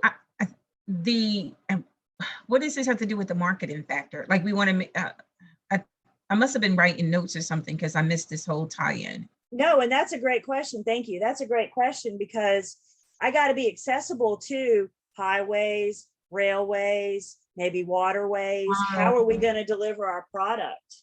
How are we going to get what I need? And how are we going to deliver our product? If we go out towards the airport, we notice a lot of manufacturers around the airport area, right? Because they can fly in PTI and then turn around, load them up, and fly them out. Thank you. And I may have neglected to make that connection. I did here, but I didn't there. So thank you for helping me. It's like delivery and distribution. Delivery and distribution. Yes, absolutely. It's a constant flow. You get some of these big manufacturers, it's a constant, trucks coming in, trucks coming out, and they got to either get to a highway so they can deliver, produce, like I said, get to a dock, get to a railway, get to an airport.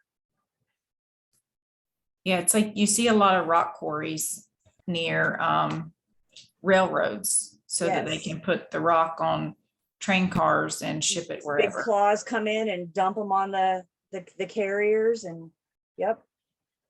Got it. Gotcha. Thank you. So yeah, again, it depends on your business, right? I think my dad's plant was a mile and a half away from I-77. So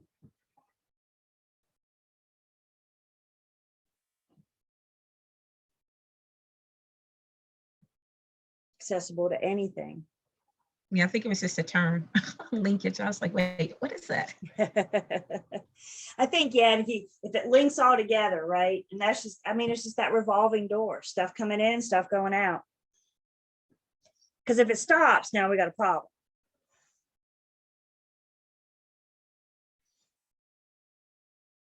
Another thing that commercial takes into consideration that is really different than residential. Commercial needs to take into consideration demographics. Demographics of the area, particularly in retail.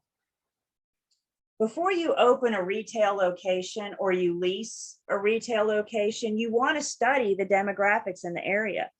Will your business support that neighborhood or that community? We can look at income levels, age, average age, social relationships, household makeup, traffic patterns, growth, decline. A lot of the ways that we can get this demographic information is recent census. But even though commercial brokers are allowed and do research the demographics in an area before they decide to relocate or move there or open a business there, there's still not a free ticket to violate fair housing.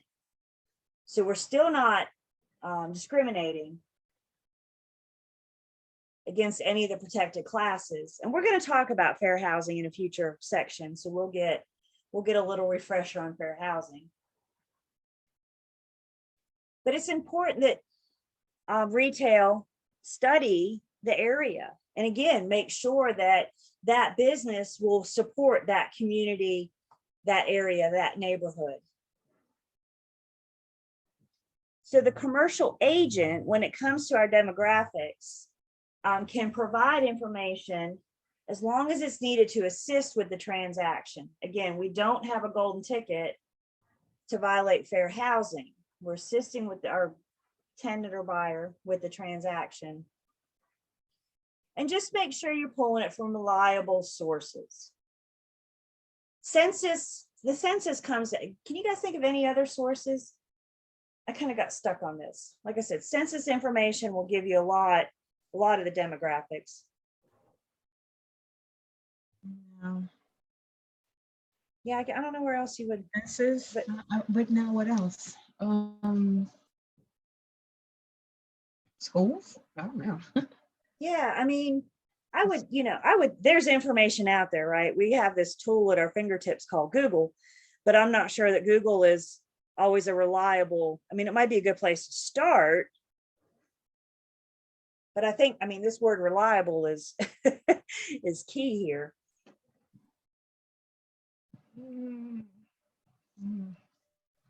When you meet your commercial friend, your commercial agent friend, that might be a a good question for them. How do you study that? Where do you find that? In the census, if you study the most recent census, that might help point you in other directions as well, like kind of where you can go from there.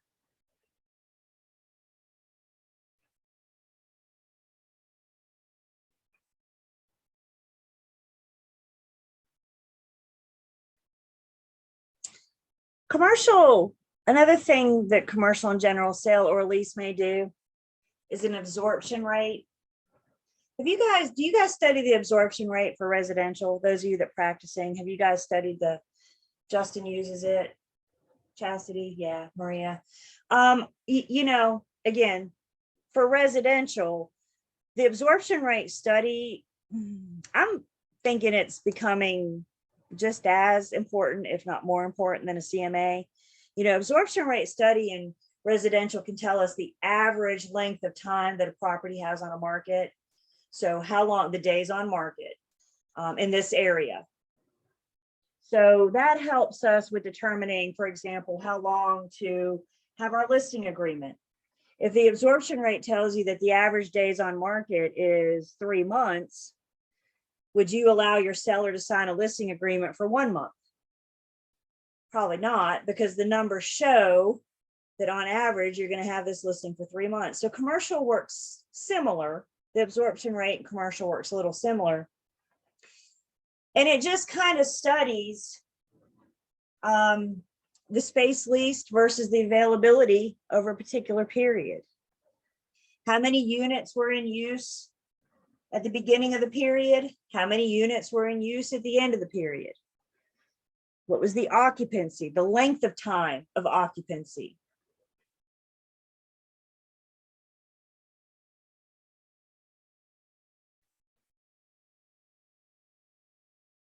And as agents, of course, commercial agents, we're going to help our clients understand what kind of market we're in.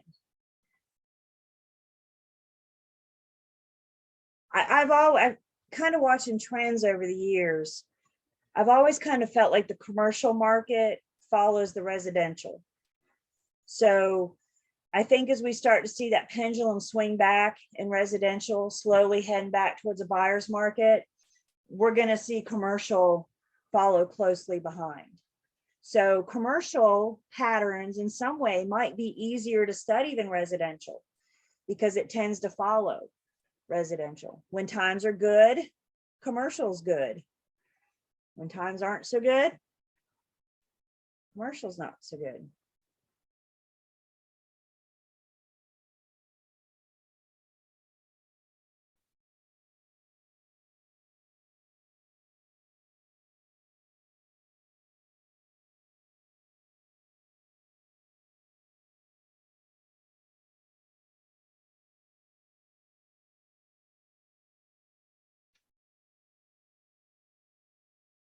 The last little piece in this section, 1031 Tax Deferred Exchange. You may refer to here as this as the like kind property exchange, 1031.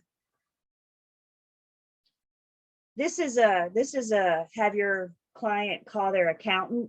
That's CYA, call your accountant. But the IRS does offer a program, this 1031 tax exchange, and it's for investors only. It's not for, primary owners or primary occupants. But what they may allow the investor to do is use the proceeds of the sale of this property to purchase their next investment property. And as long as they're using the proceeds of the sale of one investment property to purchase another investment property, they may be able to not pay capital gains taxes. They might be able to defer paying those taxes.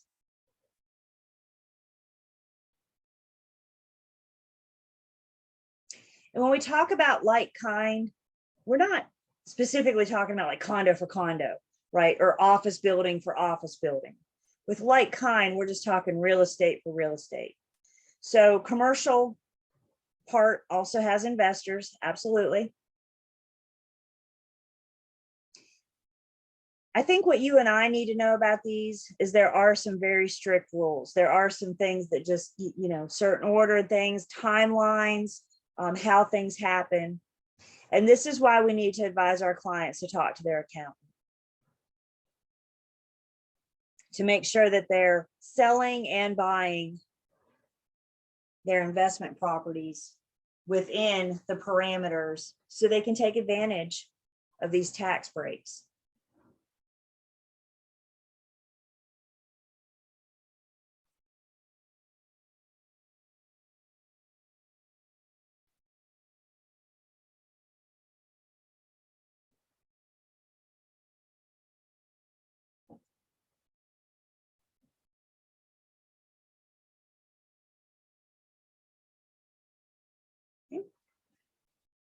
Questions?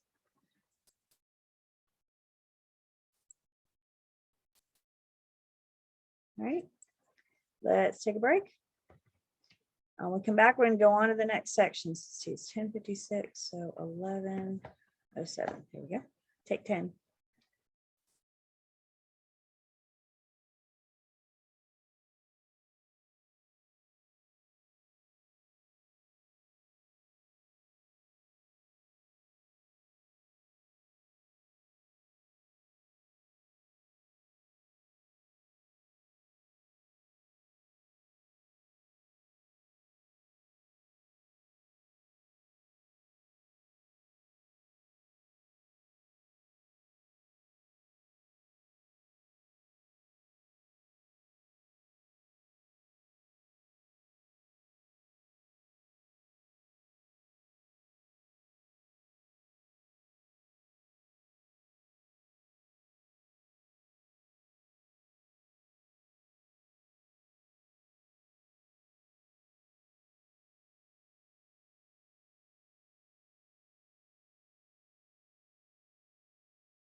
All right. How we doing? Doing good? Got some thumbs up, some head bobs? Okay, good, good, good. So we're gonna switch gears just a bit. We're gonna leave specific commercial. And the next section is property management. So we have different things with property management, may it be residential, may it be commercial. So the primary focus is going to be residential property management, which is where we're going to start. But we are going to come back and pick up some commercial. So we're not completely done with commercial yet.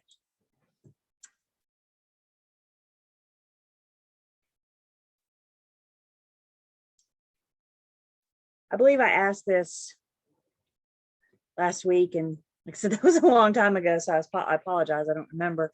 Anybody in property management or considering property management, thinking about it? This looks like a hard no across the board. Okay, all right. May I guess if the opportunity presents itself, right, you would consider it. But where do you see yourself in 10-year plan have something to do with property management? Again, what we cover in pre-licensing, what we cover here is not enough. As with anything, you need further training. We are the residential piece. We are heavy focus in chapter 16 in the manual. We'll see that in just a second. But I also want to let you guys know that the North Carolina Association of Realtors has a property management legal handbook. So if you ever do consider property management, I think NCAR honestly is a great place to start. They even offer, once you're active and you're in NAR, then you get an NCAR. And NCAR even offers specialized training courses in property management. So when you check their event calendar, they have some upcoming classes for property management. So I guess my point is that the information's out there. If this is the route that you ever take, it's just kind of up to you to find it. So for this, I would start with NCAR. So let's first start talking specifically about the residential property manager. Okay, so we're going to put commercial aside for just a second. Y'all don't write this down. This is more for effect. But there are a lot of laws in place that regulate that relationship between the landlord and the tenant. I mean, I don't need to read this to you. This is more for effect. The laws were written to favor the tenant. And I think that's kind of a common theme that we're going to see. Isn't the tenant the one with the unfair advantage in this case? Generally, it's probably due to lack of knowledge, lack of education. The landlord, in many cases, has the advantage.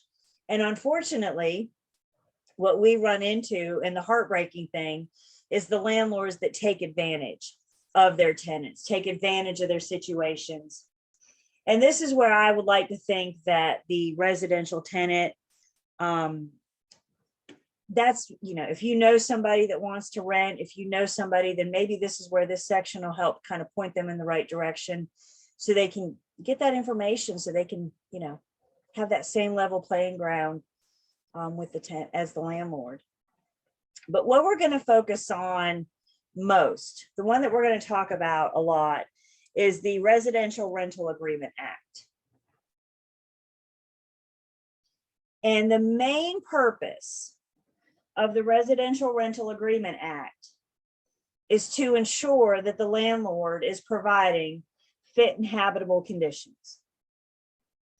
That's the landlord's number one responsibility, is to provide the tenant fit and habitable conditions. Again, every once in a while we hear on the news about a landlord that's not providing fit and habitable conditions, and tenant or tenants are trying to get help. So they call like 2 wants to know, or, the consumer, and try to get the help that they need.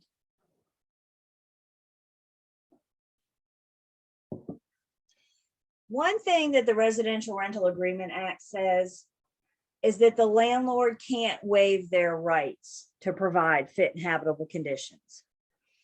In other words, they cannot put a provision in the lease that says, I don't have to fix anything, I don't have to repair anything. That contract would not stand up in a court of law because the landlord can't not be responsible. The agreement act, by the way, are you guys good if I just call it the act for now instead of the Residential Rental Agreement Act? If I say the act, will everybody know what I'm talking about? So thank you. I'm bound to get tripped up over that if I say it enough. So the act will occasionally allow a tenant to make repairs and be reimbursed. This shouldn't affect how rent is paid. So it should be a matter of, you know, I'll dock $50 off your rent if you do this and this. You may want to get an attorney involved in that just to make sure that agreement will stand up if need be. And that's not really the norm. The act also says it has this mutuality of obligations. So both parties are mutually obligated to perform. The landlord provides fit and habitable conditions. If they don't, then the tenant doesn't have to stay. So the tenant stays, providing that they have those fit and habitable conditions. I think a good rule of thumb with residential rentals, if you stay, you pay. If you pay, you stay. It's pretty simple, right? The tenant owes the landlord rent. The landlord owes the tenant fit and habitable conditions.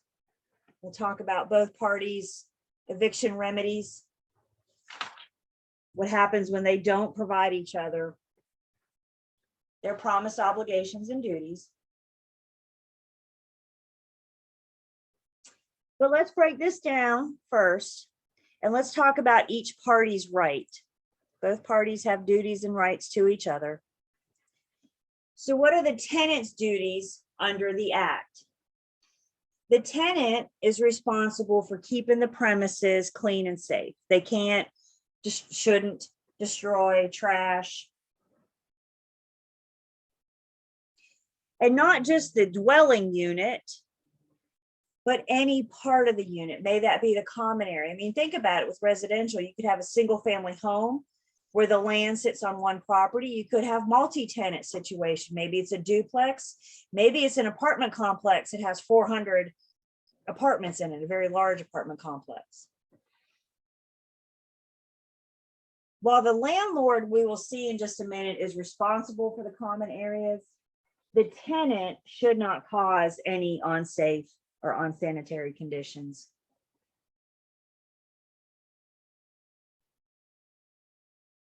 The tenant has a duty to properly dispose of their waste, wherever the dumpster or the trash bin is.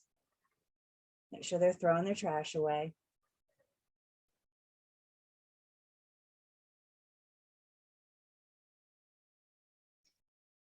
Tenant has a duty to keep plumbing fixtures clean, not repair, not fix.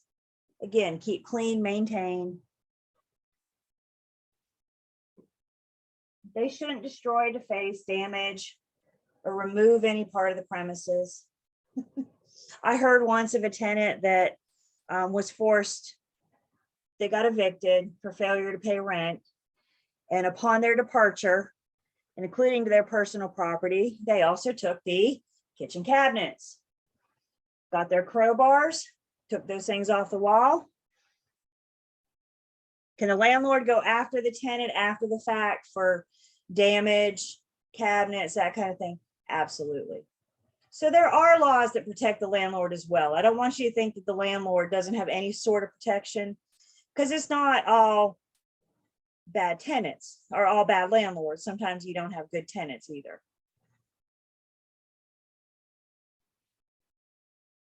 Tenant is going to comply with any current building and housing codes. You know, the tenant shouldn't be making any repairs or major alterations to the property anyway. That's going to be in the lease. But they can't violate any codes, zoning, covenants.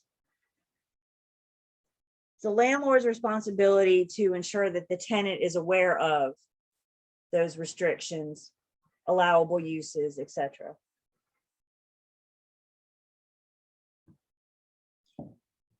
If the tenant damages the property, they need to be responsible for the damage. We're going to talk about our Tenant Security Deposit Act, the security deposit, in just a bit. And both, by the way, responsibility for damage to the unit, that applies not just to the tenant, but any of the tenant's guests. So anybody that the tenant invites over to the home, the tenant would be responsible.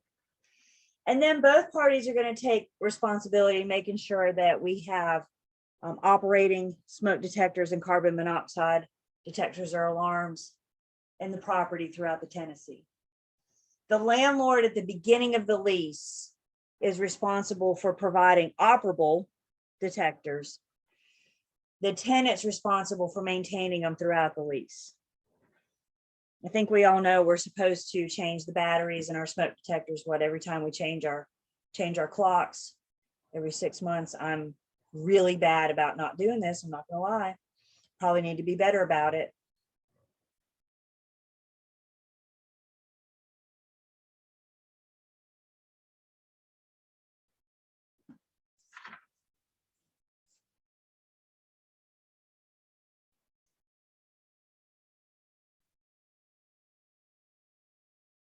The landlord's duties to the tenant. They too have to comply with current building and housing codes. Knowing the uses, restrictions, making sure that the tenant satisfies those, and making any repairs. If the property fails to become fit and habitable, then the landlord is the one responsible for making those repairs. Again, we'll talk a little bit more about what happens if they don't in just a second. And like we said, if it's a place with a common area, think of a large apartment complex, the landlord is responsible for keeping those common areas safe. The tenant can't trash them, but the landlord is responsible for keeping them safe. So any pools, tennis courts, playgrounds, clubhouse, gym, laundry room, parking lot, dog walk, etc. You're going to want to make sure the landlord is going to want to make sure they have adequate lighting, safety measures, safety protocols, maybe a fence around the pool, for example.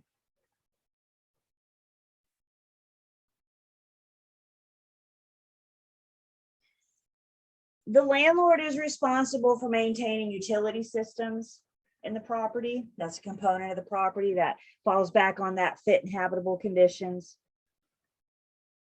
And as we said, they are responsible for providing operable smoke detectors, carbon monoxide detectors at the beginning of the lease.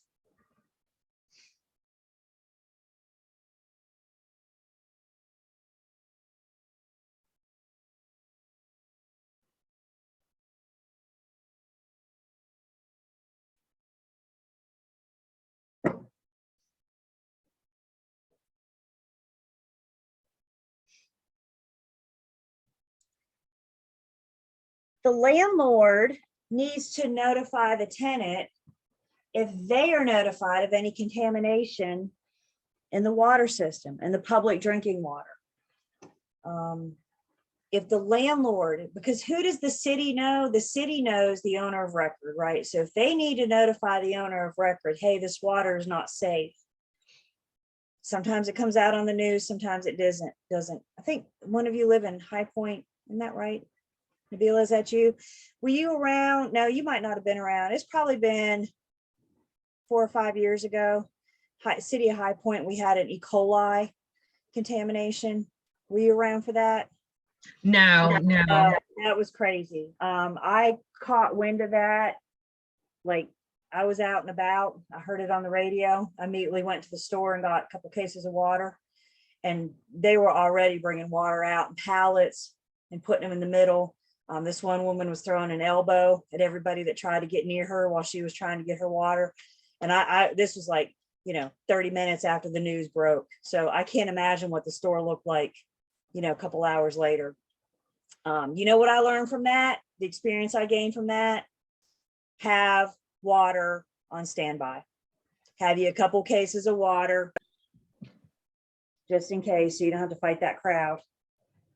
But it was a good, I don't think it was quite 2 full days, but it was the better part of 2 days before we were notified that we could trust our drinking water again.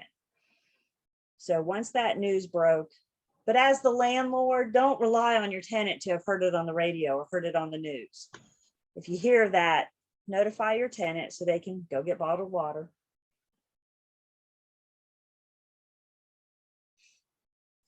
And then the landlord has this duty to repair eminently dangerous conditions. And we're going to look at a whole list of those in just a second. What would be considered an eminently dangerous condition, but they need to do it within a reasonable time. And a lot of that can be based on the severity of the condition. Now let's talk about this. Let's break this down. Reasonable time. Let's say, for example, we have, every once in a while in our parts, we get maybe the remains of a hurricane that comes through, and they can have high winds, rain, and they can cause damage to roofs. And when this happens and there's a lot of damages to roofs, the landlord's not going to be able to get their roofer out that day, right? That's not reasonable to have the roofer come out that day. So maybe they put pots down to catch leaking water. Maybe they put tarps down, maybe they do what they can to protect the area until we can get the roofer out. But the tenant's not going to be able to cancel their lease because the landlord couldn't get the roofer out tomorrow, right? Everybody's calling the roofer right now because we all suffer damages. Severity of the condition, again, if we can't get the repairman out right away, then the landlord may be able to do, like I said, put a tarp on the roof to prevent further leaking, just depending on how severe it is. So your book on page 552 lists some things that could be considered eminently dangerous conditions, things that the landlord must remedy within that reasonable time.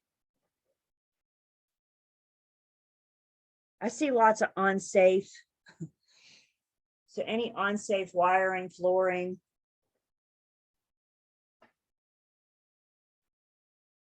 Ceilings, leaky ceilings, holes in the ceiling, holes in the roof. Lack of water, broken windows or doors, that could be a safety issue if your window or door doesn't close properly.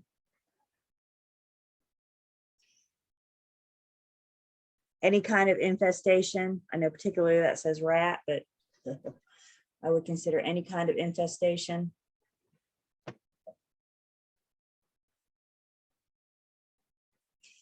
Reasonable time starts once the landlord is notified. The landlord has got to know that there's a problem. If the tenant never tells them, how do they know? If we didn't have a hurricane come through, how do they know to check on the property? You guys with me? So that reasonable time, the landlord has to know that there's an issue.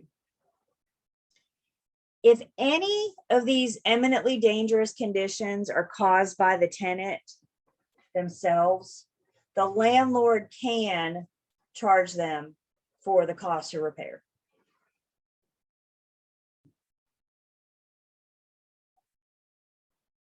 Wait, ACV included in that or no? AC is a luxury. Heat Okay. is the required. As I learned in the last couple of weeks, AC is a luxury. Yeah. Just wondering. If the AC unit goes out, I mean, would it need to be repaired? Absolutely. But it wouldn't fall in this eminently dangerous conditions. Good question. Thank you. We can get portable AC units in here. I got to return mine this week. But we could get some portable AC units. Heat is definitely, if you're in the 30 degree, 20 degree temperature, we absolutely need heat. Is there a minimum temperature that the heat must be at or provided to the tenant? Like, I want to say yes. duration. I want to say yes. I couldn't tell you that number off the top of my head, but because, you know, if it's 50 degrees out and the heat stops working, I would consider that something that need to be repaired, but I don't know that would be an imminently dangerous condition.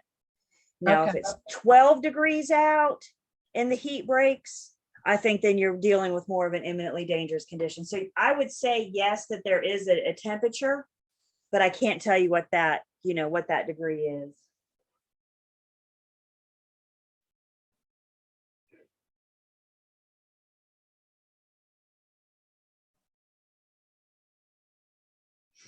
And understand, you guys, this list isn't inclusive. This is just to kind of give us an idea. Yeah.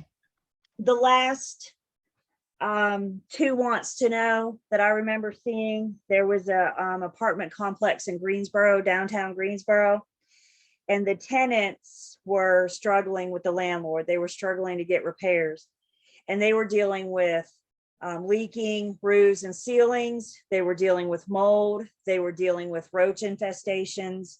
They were dealing with lots of things, and they could not get the landlord to call them back. So these tenants exercised their rights. I love these guys. And they went to Two Wants to Know and reported their story and slapped that landlord all over the news. Two Wants to Know even went and knocked on the door of the landlord to try to get answers. And again, that goes back to that reasonable amount of time. I mean, if the landlord's not there at the building every day, even think of a single family home. The landlord can't go on the property unless stipulations are made, and we'll talk about that in a bit. But if the landlord doesn't know about it, then they don't know to fix it. They don't know to repair it. But this one did. And the tenants were desperate. They were just trying to seek something. I mean, they were dealing with a lot. All of those I would consider would fall under, you know, leak, mold, roach. I mean, all of that would fall under imminently dangerous conditions.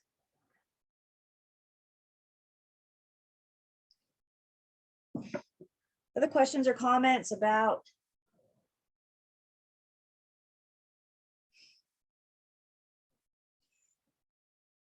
The Residential Rental Agreement Act applies whether or not the landlord has a real estate license or not.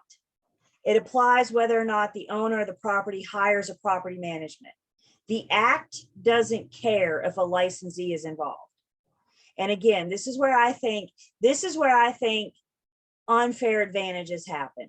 You know, the landlord and the tenant neither are licensed and neither are represented by a broker. And the landlord tries to, you know, get away with things. Maybe they don't know. Have you guys ever heard that old expression? There is no excuse for lack of ignorance of the law, something like that. So in other words, if you stand in front of a judge and say, I didn't know that, the judge is going to say, you have the resources, you have the ability, you have access to the law. So there is no excuse for ignorance of the law. And that absolutely applies to all landlords and tenants, whether or not an agent is involved.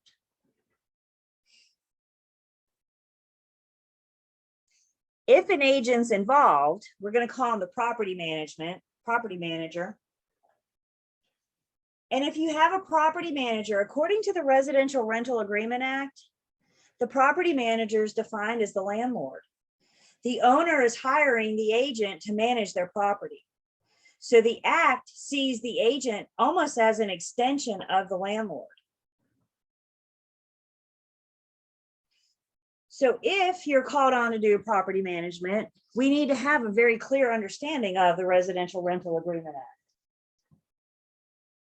Because now not only are you an arm of the owner, an arm of the landlord, but you're still also bound to license, law, and commission rule.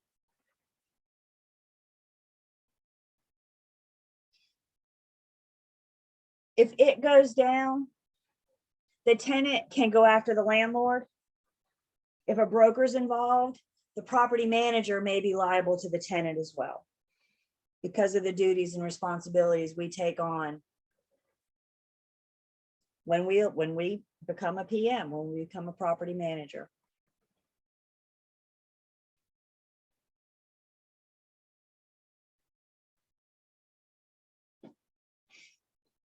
With residential properties specifically, we got utility costs. How are those going to be handled? I think the majority of the time, the tenant puts utilities in their name during the tenancy. So they have the power, the water, trash removal, recycling. I think that's what we see most commonly. But the act does allow utilities to stay in the landlord's name. This would be an agreement of the parties.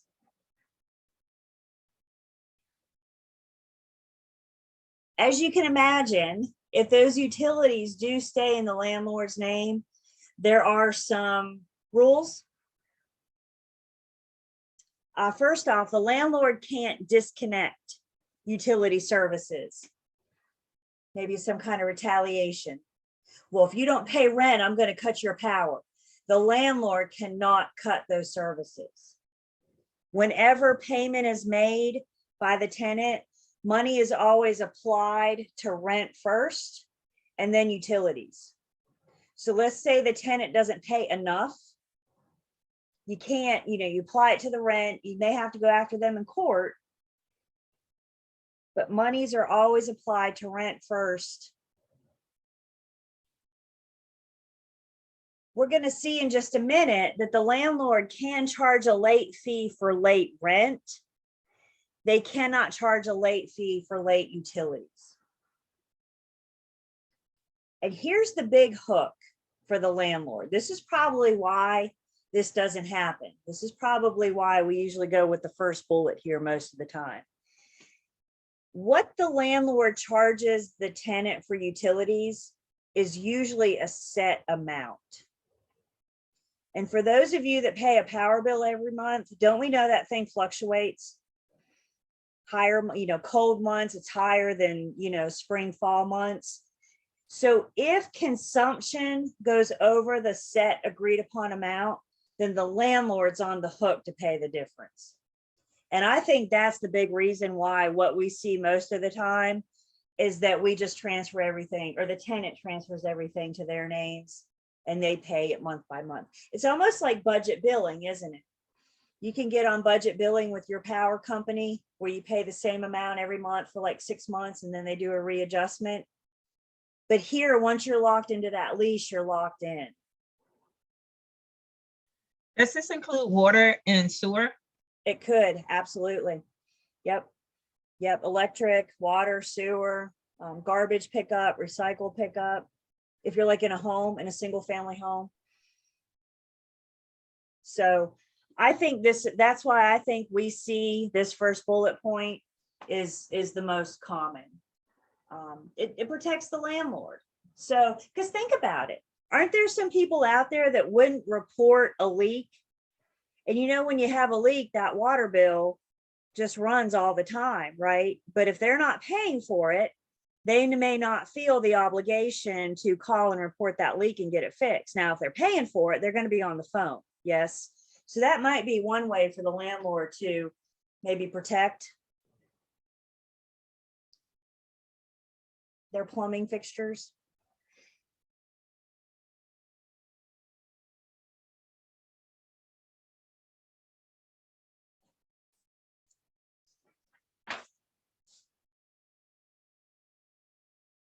And of course, this doesn't include the necessities like internet, fiber optic. That's almost always going to be on the responsibility of the tenant. Cable, landlines, anything like that. It's almost always going to be on the tenant. Questions on this, comments?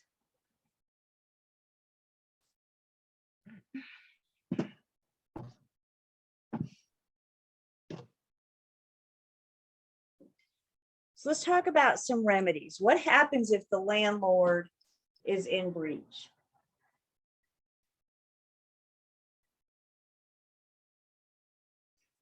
The landlord's, again, big picture, biggest responsibility is going to be to provide fit and habitable conditions. So let's say something of a fit and habitable condition breaks. Tenant makes a request to have it repaired. You and I know that the tenant should document that request, right? So if they call the landlord and leave a message, if they send a text, if they send an email, they should document that request. Unfortunately, I don't know that a lot of our tenants know that they should document that request. But the tenant makes the request, they allow for a reasonable amount of time. Maybe they make another request, maybe they make another, documenting always. And the tenant has some options. They can bring action against the landlord. They could sue. Remember what we just said, if you pay, you stay. If you stay, you pay. So as long as the landlord is, as long as the tenant is living there, regardless of the unfit or uninhabitable conditions, they owe rent, as long as they're staying. The other remedy, other than bringing action, that the tenant has is constructive eviction. With constructive conviction, again, notice has been given. The tenant has notified the landlord, this is broke, this is leaking, this isn't working, whatever. Gives the landlord that reasonable period of time. And after that reasonable period of time, it's not corrected or addressed. Constructive eviction says the tenant can move out. If the tenant moves out, do they still owe rent? No, because they're not staying. When do they have to pay rent? When they stay. So as long as they're living there, regardless of the conditions, as long as they're staying, they owe rent. And basically what constructive eviction says is that the tenant, again, reasonable request, the judge may have to determine what a reasonable request, what a reasonable period of time is. But if the tenant doesn't feel that their needs are being addressed, they have the option to break their lease and move out. Remember, we said that the two's duties are mutually dependent on each other. Both parties have to perform, and one party has to perform in order for the other one to perform. Yes, this will probably wind up in court. Yes, this will probably wind up in front of a judge.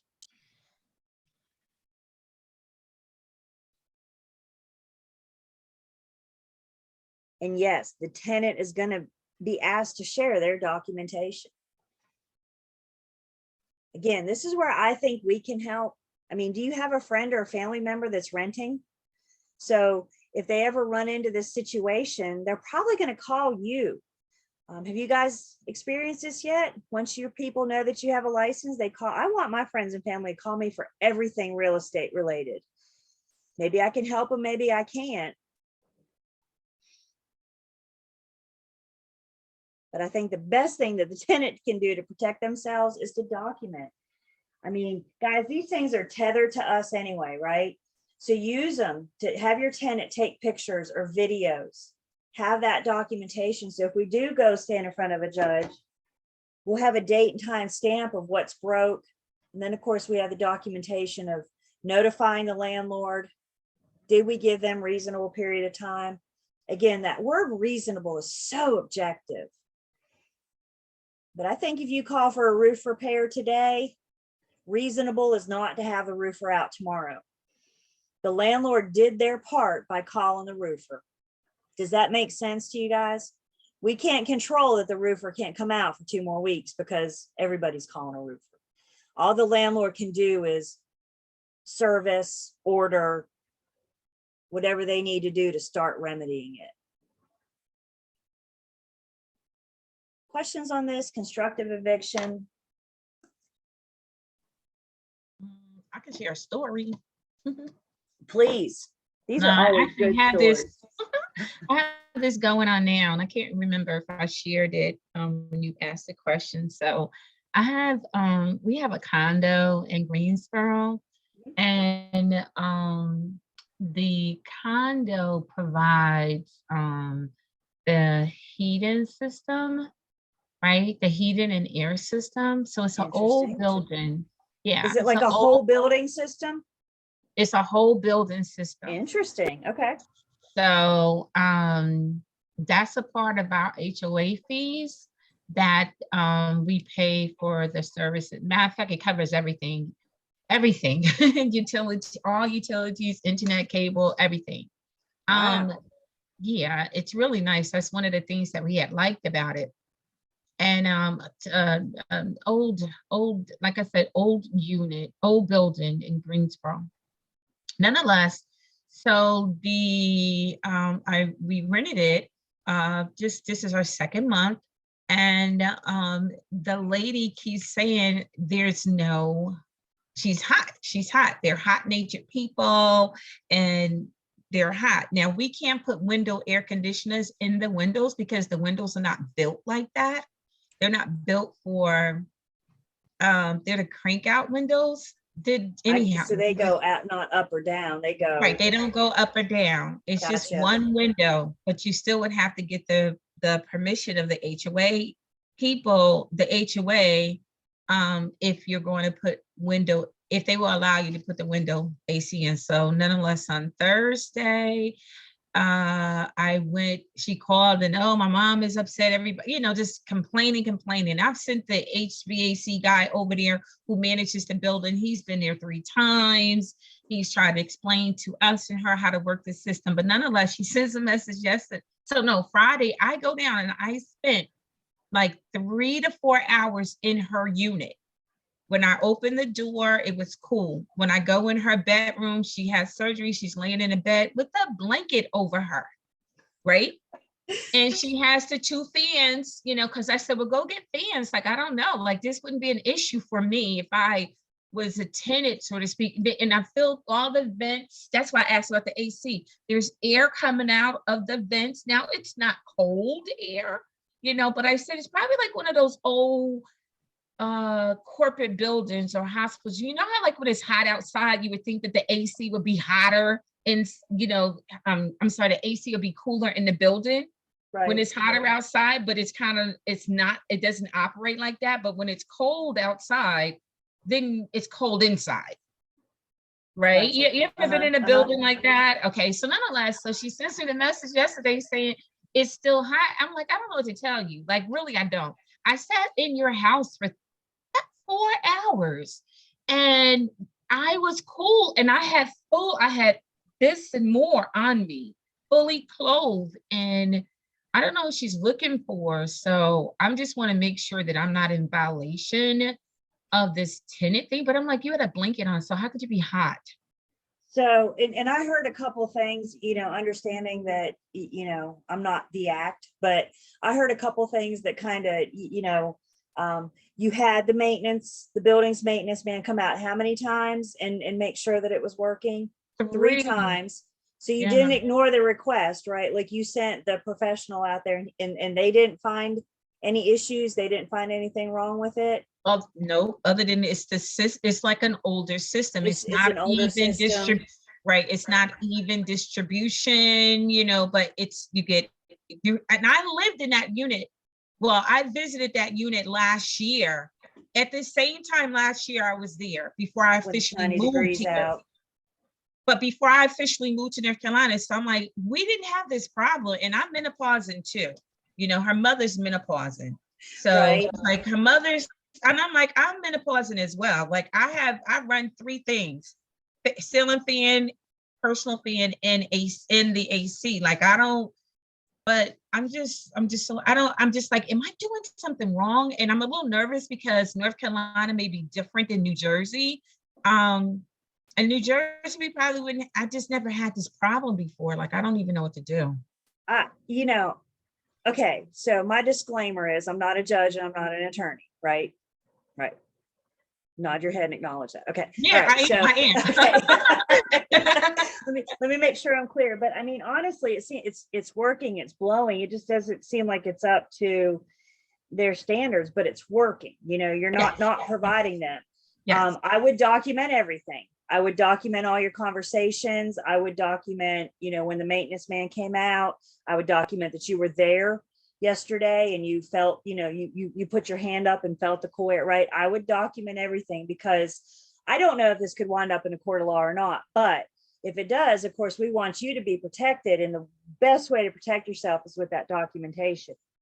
Like we said, Yeah. too, AC is not a requirement. It's considered a luxury. So I'm not sure how far this would go anyway. I mean, you're providing it, even though it may not be adequate to them, adequate to their standards. So to me, not being a judge or an attorney, it seems like you're okay as far as protecting yourself. You just have a disgruntled, dissatisfied tenant on your hand, and you don't know what they may try to do.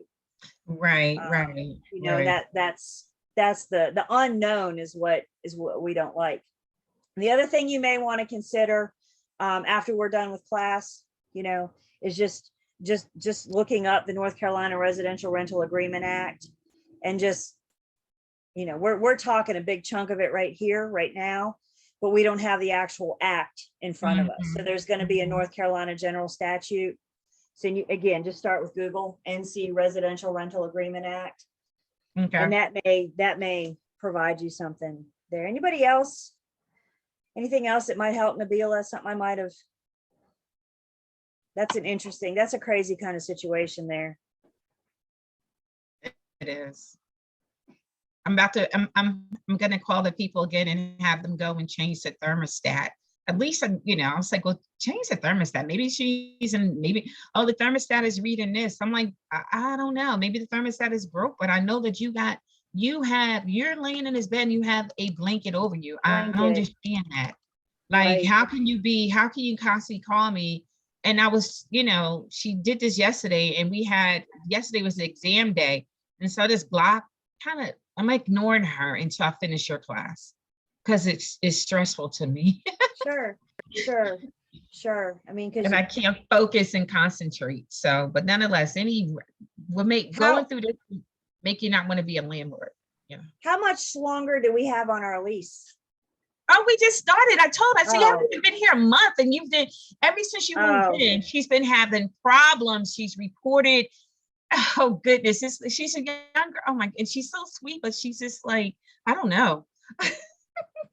Like, it's another thermostat that you can take, maybe compare it to the thermostat in the wall. Just take another. I thought about doing that yesterday.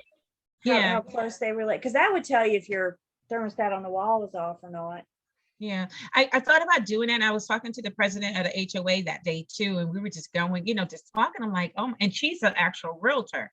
A broker, has been in the business for like 20-some years, and she's been the president of the HOA for like 12. And she was just like, I feel so bad for you. And I was like, listen, I just want to sell. Like, if she would want to move, I'm so okay with it.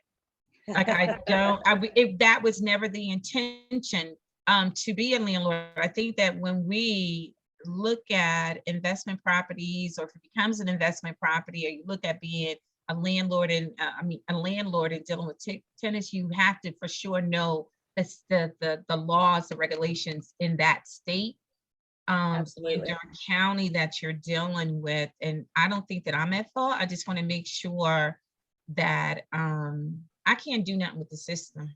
Like, right. It's not even mine.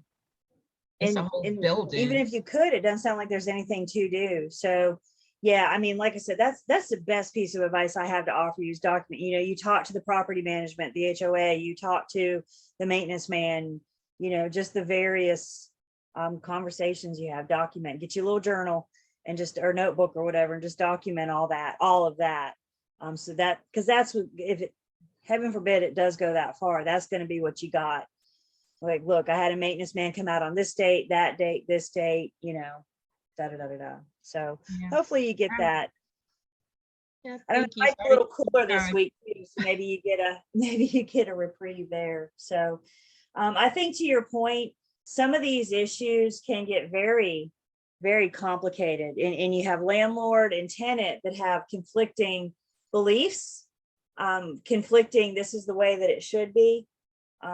So both sides got to protect themselves. Absolutely. Landlord and tenant protect. Absolutely.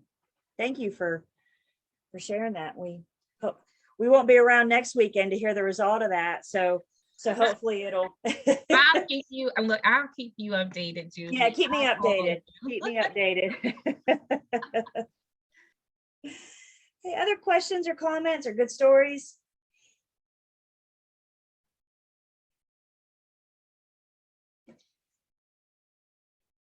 Another responsibility, another thing, I guess I should say, that the landlord needs to take into consideration. They are duty for this idea of the law, common law of negligence. As we mentioned earlier, the landlord's duty includes maintaining the common areas. So if the landlord fails to provide safety, for example, in common areas, the landlord could be liable to the tenant and their guests. So adequate exterior lighting, anything that could cause harm or danger. The landlord's going to be responsible for maintaining those common areas.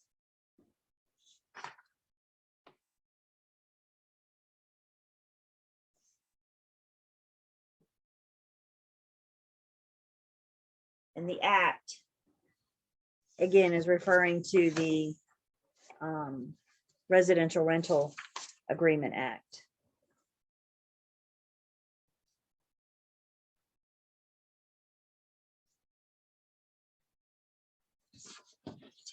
So let's go. You guys are good? You guys have this? We're good? Okay. Let's go out for just a second. Let's look at a few things. First off, with this common law of negligence,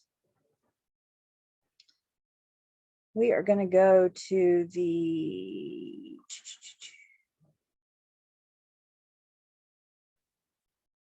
landlord and tenant, which in your hard manual, it's chapter 16. In your digital manual, it's the landlord and tenant.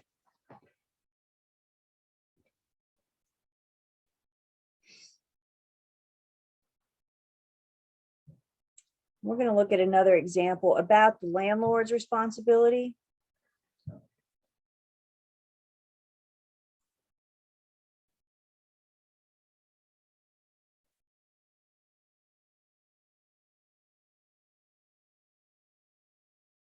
Here it is. So this made it up. This has made it up to the North Carolina Supreme Court. This made it up. So landmark, North Carolina. Can you see that?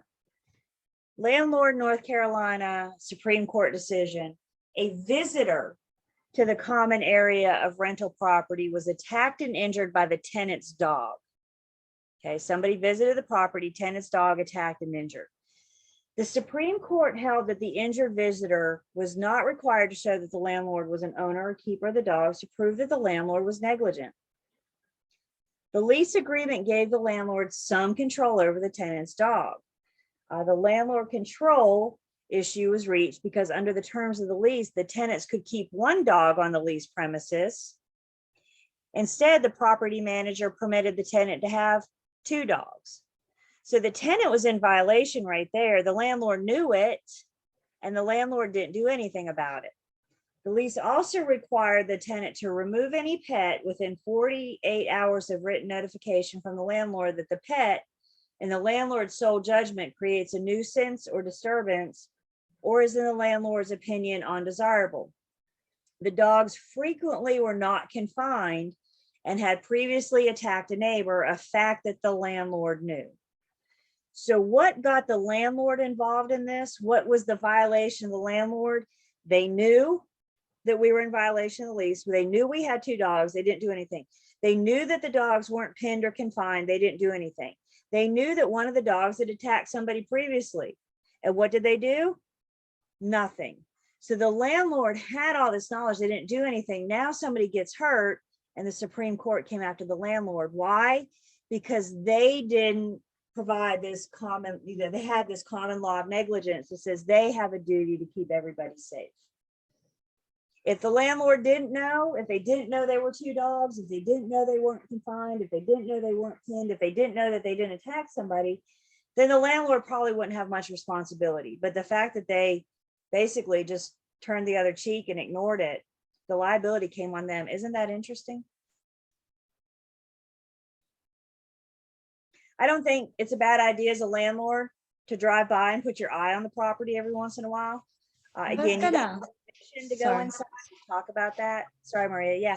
So I was gonna ask about that. Like, shouldn't you know what's going on in your property? I mean, yeah, you're renting, whatever, but like, let's say you drive by and see two dogs. I mean, wouldn't you question it or like something like that? Like, wouldn't it still somehow become your fault because it's like something you should be aware, and it's like common Maybe. knowledge to go around and look at your own property. Do you know what I mean? Maybe, but I mean, what if you're an owner of a property and you live out of state?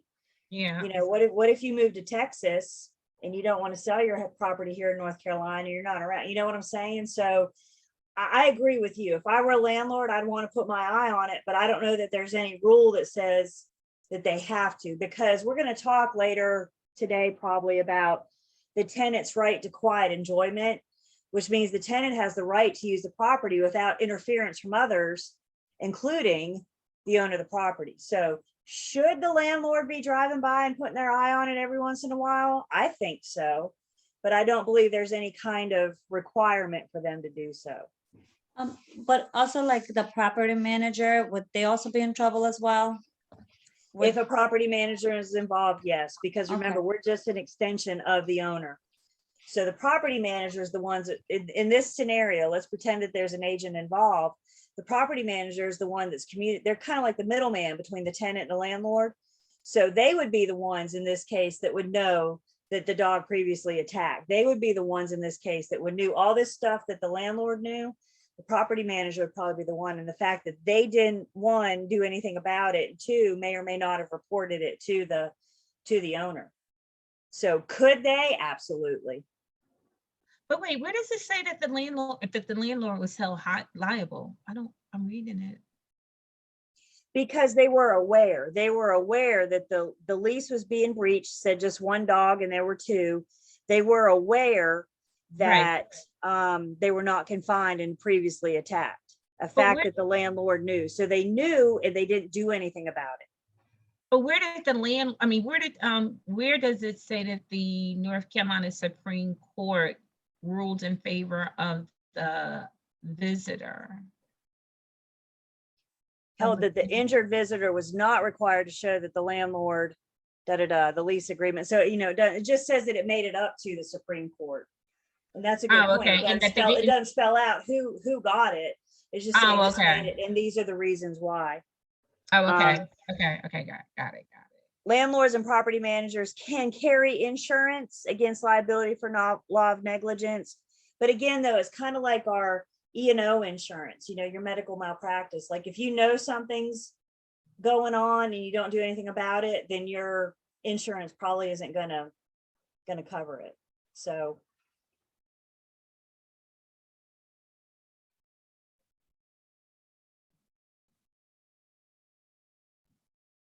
but yeah, here it is. Yeah. Prove that the landlord was negligent. And that's what the Supreme Court was. It's not what the tenant got or what the guest got. It was proving that the landlord was negligent because they knew all these things and they just flat out ignored it. They didn't do anything. They didn't do anything. Right. Yeah, that's horrible. Sorry. Okay.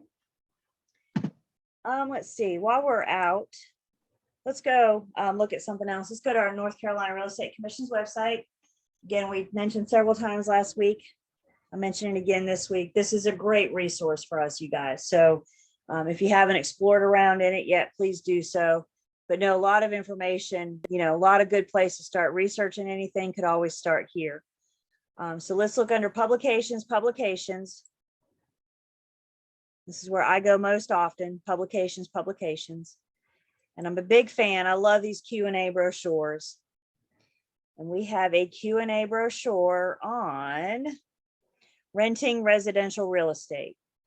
So again, you can order the nice, pretty glossy one, or you can be frugal like me and get the free PDF download.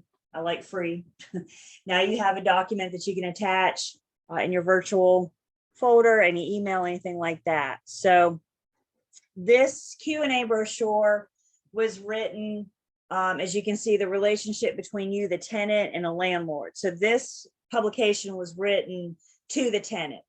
So it's helping the tenant understand their rights with the Residential Rental Agreement Act. So question number one, in North Carolina, must a lease be in writing? Well, we've already said anything, only leases that have to be in writing are anything more than 3 years. So does a 1 year, technically, does a 1 year residential lease have to be in writing? No. Is it good advice to get it in writing? Of course. But according to the rules, does it have to be? No, you could enter into a 1 year lease with a handshake. I'm not going to lie, that makes me really nervous to think about the possibility of people entering into a lease with a handshake. You know, little panic mode go through me a little bit. So, but the rules don't require. So anything more than 3 years. I filled out an application to rent my apartment and gave the landlord money to hold the apartment for me. Now I found another place that I like better. Can I get my money back? What's the commission's number one answer? It depends. It depends on what the lease stipulates for getting that deposit back, for getting that hold back. If there was a certain date and time, maybe you had to make a decision if you want to rent this unit by 5 o'clock today. So if you were within that time frame, then you should be able to get that back. It all depends on the agreement to the parties. After I sign a lease, do I have 3 days to change my mind? No. Once you sign on the dotted line, you're in. So that takes us back to the whole thing that we've been saying for everybody, to make sure you read it before you sign it so you know what you're getting into. My landlord gave me a written lease, but it does not include his earlier oral promise to replace worn carpet. Can I rely on his oral promise? What do we know about verbal? Unfortunately, if you got verbal, you got nothing, right? So is oral enforceable in a court of law? No. So do they have to put the carpet down? No, all you can do at this point is hope that they honor their word.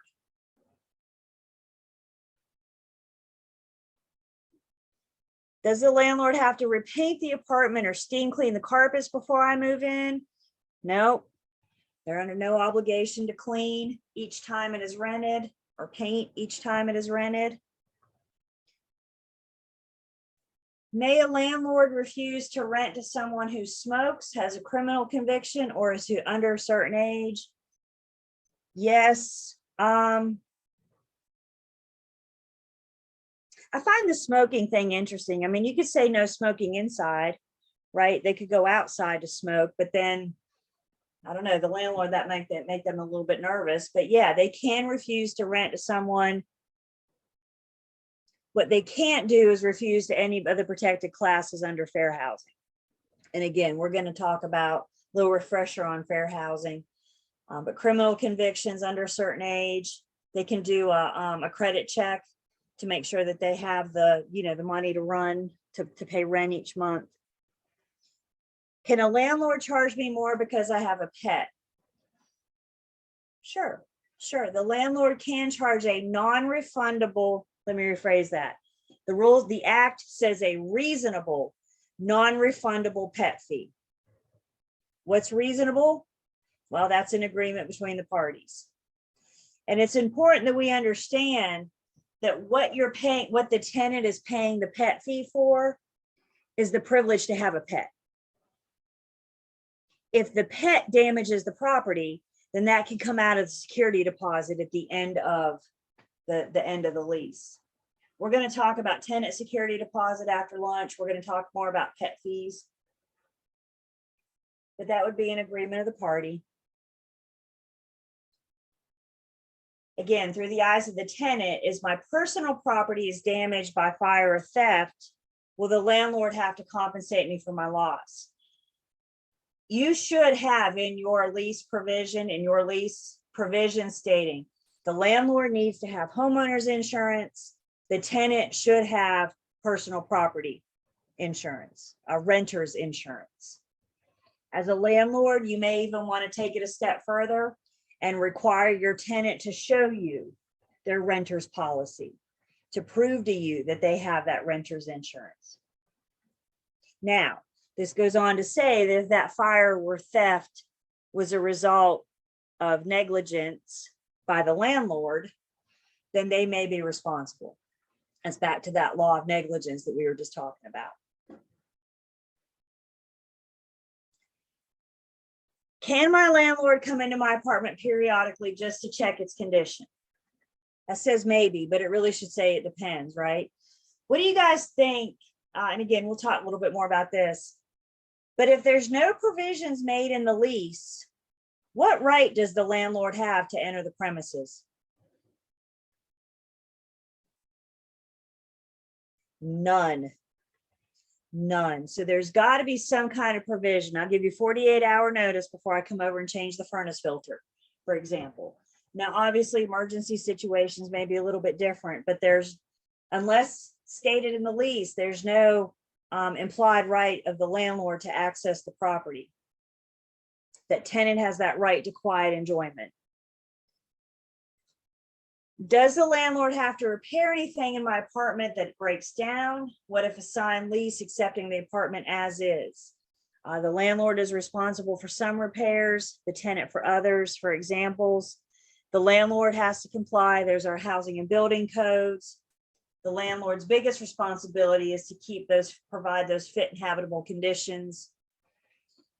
Maintain all electrical, plumbing, sanitary, heating, ventilation, air conditioning, in good and safe working order, which he has provided, and promptly repair them when notified. Keep all common areas safe, provide and install smoke detectors. Once they're there, the tenant has to keep things clean, properly dispose of waste, pay rent, not damage, replace the batteries.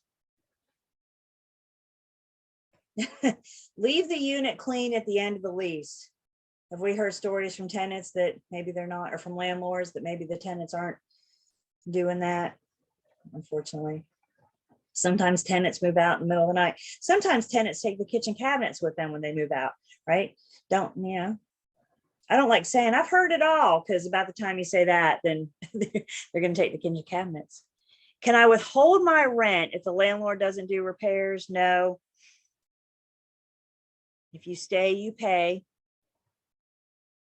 Can the landlord charge a late fee for late rent? Remember, they cannot charge a late fee if the landlord's paying utilities.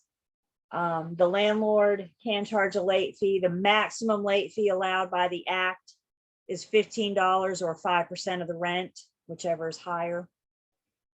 We're going to see after lunch that there's that late fee on rent can't be imposed until 5 days late. So they got to give them a couple days there. Can the landlord evict me for complaining? No, not for complaining. Pretty much the only reason the landlord can evict the tenant, failure to pay rent, but destroying or damaging the property would be another. So any complaint, any time the tenant wants to exercise their rights as a tenant, the landlord can't. We'll talk about retaliatory eviction after lunch. Can the landlord raise my rent? No, not unless you have it stipulated in the lease. Maybe there's an escalation clause, for example. So if it's not spelled out on the lease. Now, if you have a lease for a year, let's say, and at the end of the year, we're renegotiating the lease, can't we renegotiate rent at that time too? Because that would be for year 2, right? But throughout the term of the lease, we can't adjust rent. Can't I terminate my lease with a 30-day notice? No, because the lease gives us a definite end date. So the tenant nor the landlord can terminate early. Question. Yes. If they have a year lease and the lease expires and then they go month to month, they can raise the rent at that time? Yes. Okay. Because now they're on a verbal, right? So the Okay. first year they're written, they wouldn't be able to see, and this is another reason why we want to get this thing, but usually, and that's exactly very common, Sabrina, that we have a 1-year tenancy, and then after that, we just go on a month to month where we know our verbal agreement is we're going to do these conditions. I have a tenant and we just got him like a year and a half ago. And our first year's lease was up at the end of November. And so November, we started talking to our tenant about if he wanted to, renew the lease or, what his plan was at the end of the month. And he said, no, I want to stay. I really like it here. I said, all right. And so we gave him a choice. We were like, you can stay at the same amount of rent and sign another year lease with us. If you want to go month to month, we're going to increase the rent to X amount. So we gave him the choice to go month to month or to sign another year lease, and he chose to sign another year lease. So that was nice, but that was one way. And the rules under the periodic tenancy, we still have to give each other notice, right? We're still in an agreement, even though it's a month to month. And these probably tells us right here. Let's see if there's no written lease or if the lease does not contain notice, then the North Carolina allows you to terminate a year to year. You have to give a 1 month notice. If it's a month to month, you have to give 7 days. And if it's a week to week, you have to give 2 days. So even though we don't have a written agreement, we still have to give each other notice. How much? It depends on what type of lease it is.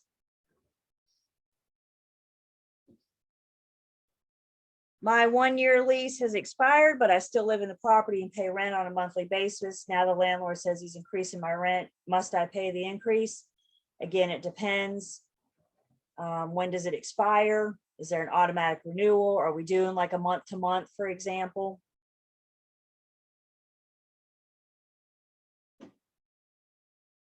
Does North Carolina have rent control law limiting rent increase? The answer is that rent control. We know about that. My experience with rent control is watching Friends, so I'm not sure that I have reliable information. Monica's rent controlled apartment. But she was basically, I guess that's how that works, right? She was paying rent that her grandma had it and they just never increased it, but she got in on her grandma's. So no, North Carolina doesn't have those laws. It says, my landlord just sold the property. Can the new owner evict me? Probably not. What does that word probably mean? If I were a tenant, that would make me a little nervous. Probably not. If you were a tenant, the law presumes that the purchaser is aware of your tenancy, requires the purchase to honor your lease until it expires. So residential and commercial. If you buy a property in North Carolina, you buy honoring the existing lease, honoring the existing tenant. This one is big. The home I am currently renting is going to be sold at foreclosure. What are my rights and responsibilities? These responsibilities just came to be in 2009. You guys weren't around much in real estate in 2009, but that's about the time we were going through the housing market crash. And what was happening is landlords or owners of properties were getting foreclosed on, and they weren't notifying their tenants. And the tenant would come home from work that day and there'd be an eviction notice on their door. And they said, that's not fair. How's that protecting our tenants? So in 2009, we got some laws. If the landlord loses the property foreclosure, then they need to give the new owner, may that be the bank or may that be whoever purchases it from the bank at the foreclosure, needs to give the tenant a 90-day notice. So they can't just kick them out today. They have to give them time to, find somewhere else to go. Isn't that horrible? That really hurts me that was a thing. Get out now. So now there's laws out there protecting the tenant in the event of foreclosure.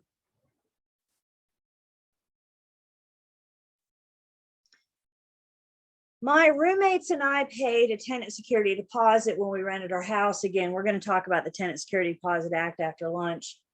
Will I get a refund for this deposit of my fair share if I vacate the property before my roommates? No. One of the allowable uses of the tenant security deposit is back pay on rent. So you can use that tenant security deposit if your tenant owes you rent. Again, we'll talk more about this act, and we've got a Q&A on that as well that we'll look at. Am I responsible for paying my roommate's share of the rent if my name is on the lease? Yes. Yes, everybody on the lease is responsible for making sure that rent gets paid. We'll talk a little bit more about assignments and subletting this afternoon. What must the landlord do to evict me? We'll talk about summary ejectment, but basically that is the landlord's eviction remedy. They go to a magistrate and they have the magistrate remove the tenant. The landlord can't. We'll see that again. Can I pay rent to the landlord to stop an eviction proceeding? Can I pay rent to the landlord to stop an eviction proceeding? It depends. If your lease does not address the issue and you pay or offer to pay the rent due, then that could stop the eviction proceedings, I guess. So what they're saying is if you owe rent and then you get caught up, then maybe I won't evict you because you got up, you paid me. So anyway, just a good publication for the tenant, help them better understand their rights as a tenant.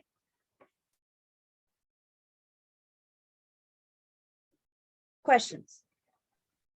Are the landlords required to give tenants that publication upon leasing?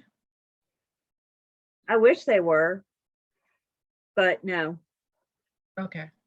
This is, the commission's website, remember their main purpose is to protect the public. And so since the tenant is a public, the tenant is very rarely represented by a real estate agent. You can have a situation where a tenant's represented, but usually they're working, the property manager represents the owner, and then the property manager is the one that's communicating with the tenant on behalf of the owner.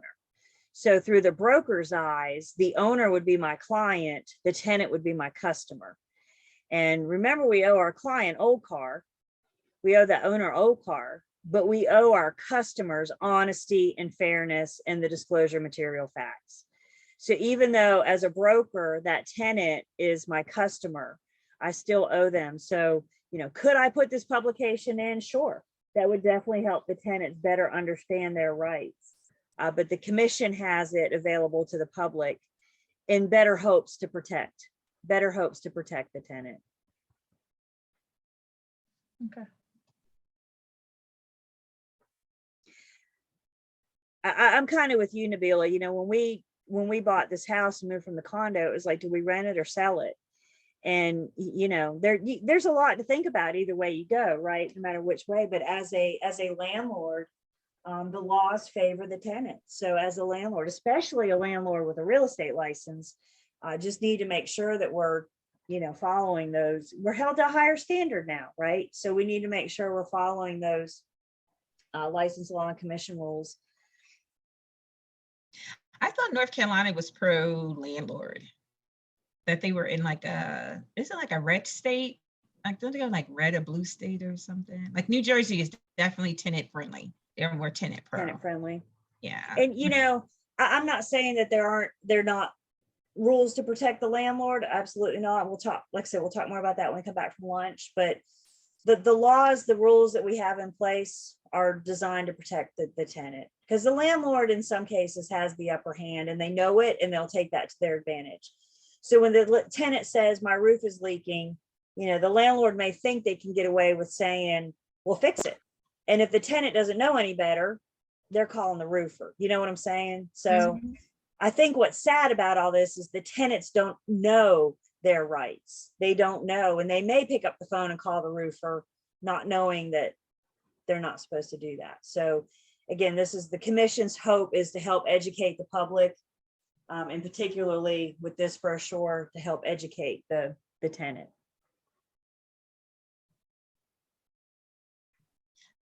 I know in New Jersey, it's very hard and it's a long process to evict a tenant.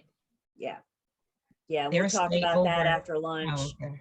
I have an acquaintance, and she works for a large apartment complex. She works for a property manager, and they manage a large apartment complex. And part of her job, one day a month, she spends at the courthouse doing their evictions.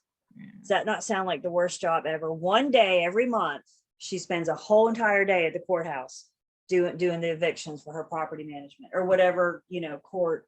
I'm like, golly, that's a long day. But that's just part of her job. Again, we do have more to, like I said, we'll talk more about the landlords remedies, what they can do if the tenant's in breach. We've got a little bit more to talk about after lunch. Other questions or comments so far? Oh, I'm seeing my chat. I didn't see it before. I apologize. Oh, no, Gotcha. that was. Gotcha. yeah. I see now. Okay. Okay. All right. Just make sure I never want to miss questions. Okay. Y'all ready for some lunch? All right, I got 12:25-ish, we'll say. So let's break till 1. We'll come back at 1. I log on a few minutes early, but let's break till 1. We'll all log out. Everybody take a break, go eat something quick, and pick back up at 1 o'clock and knock the afternoon out.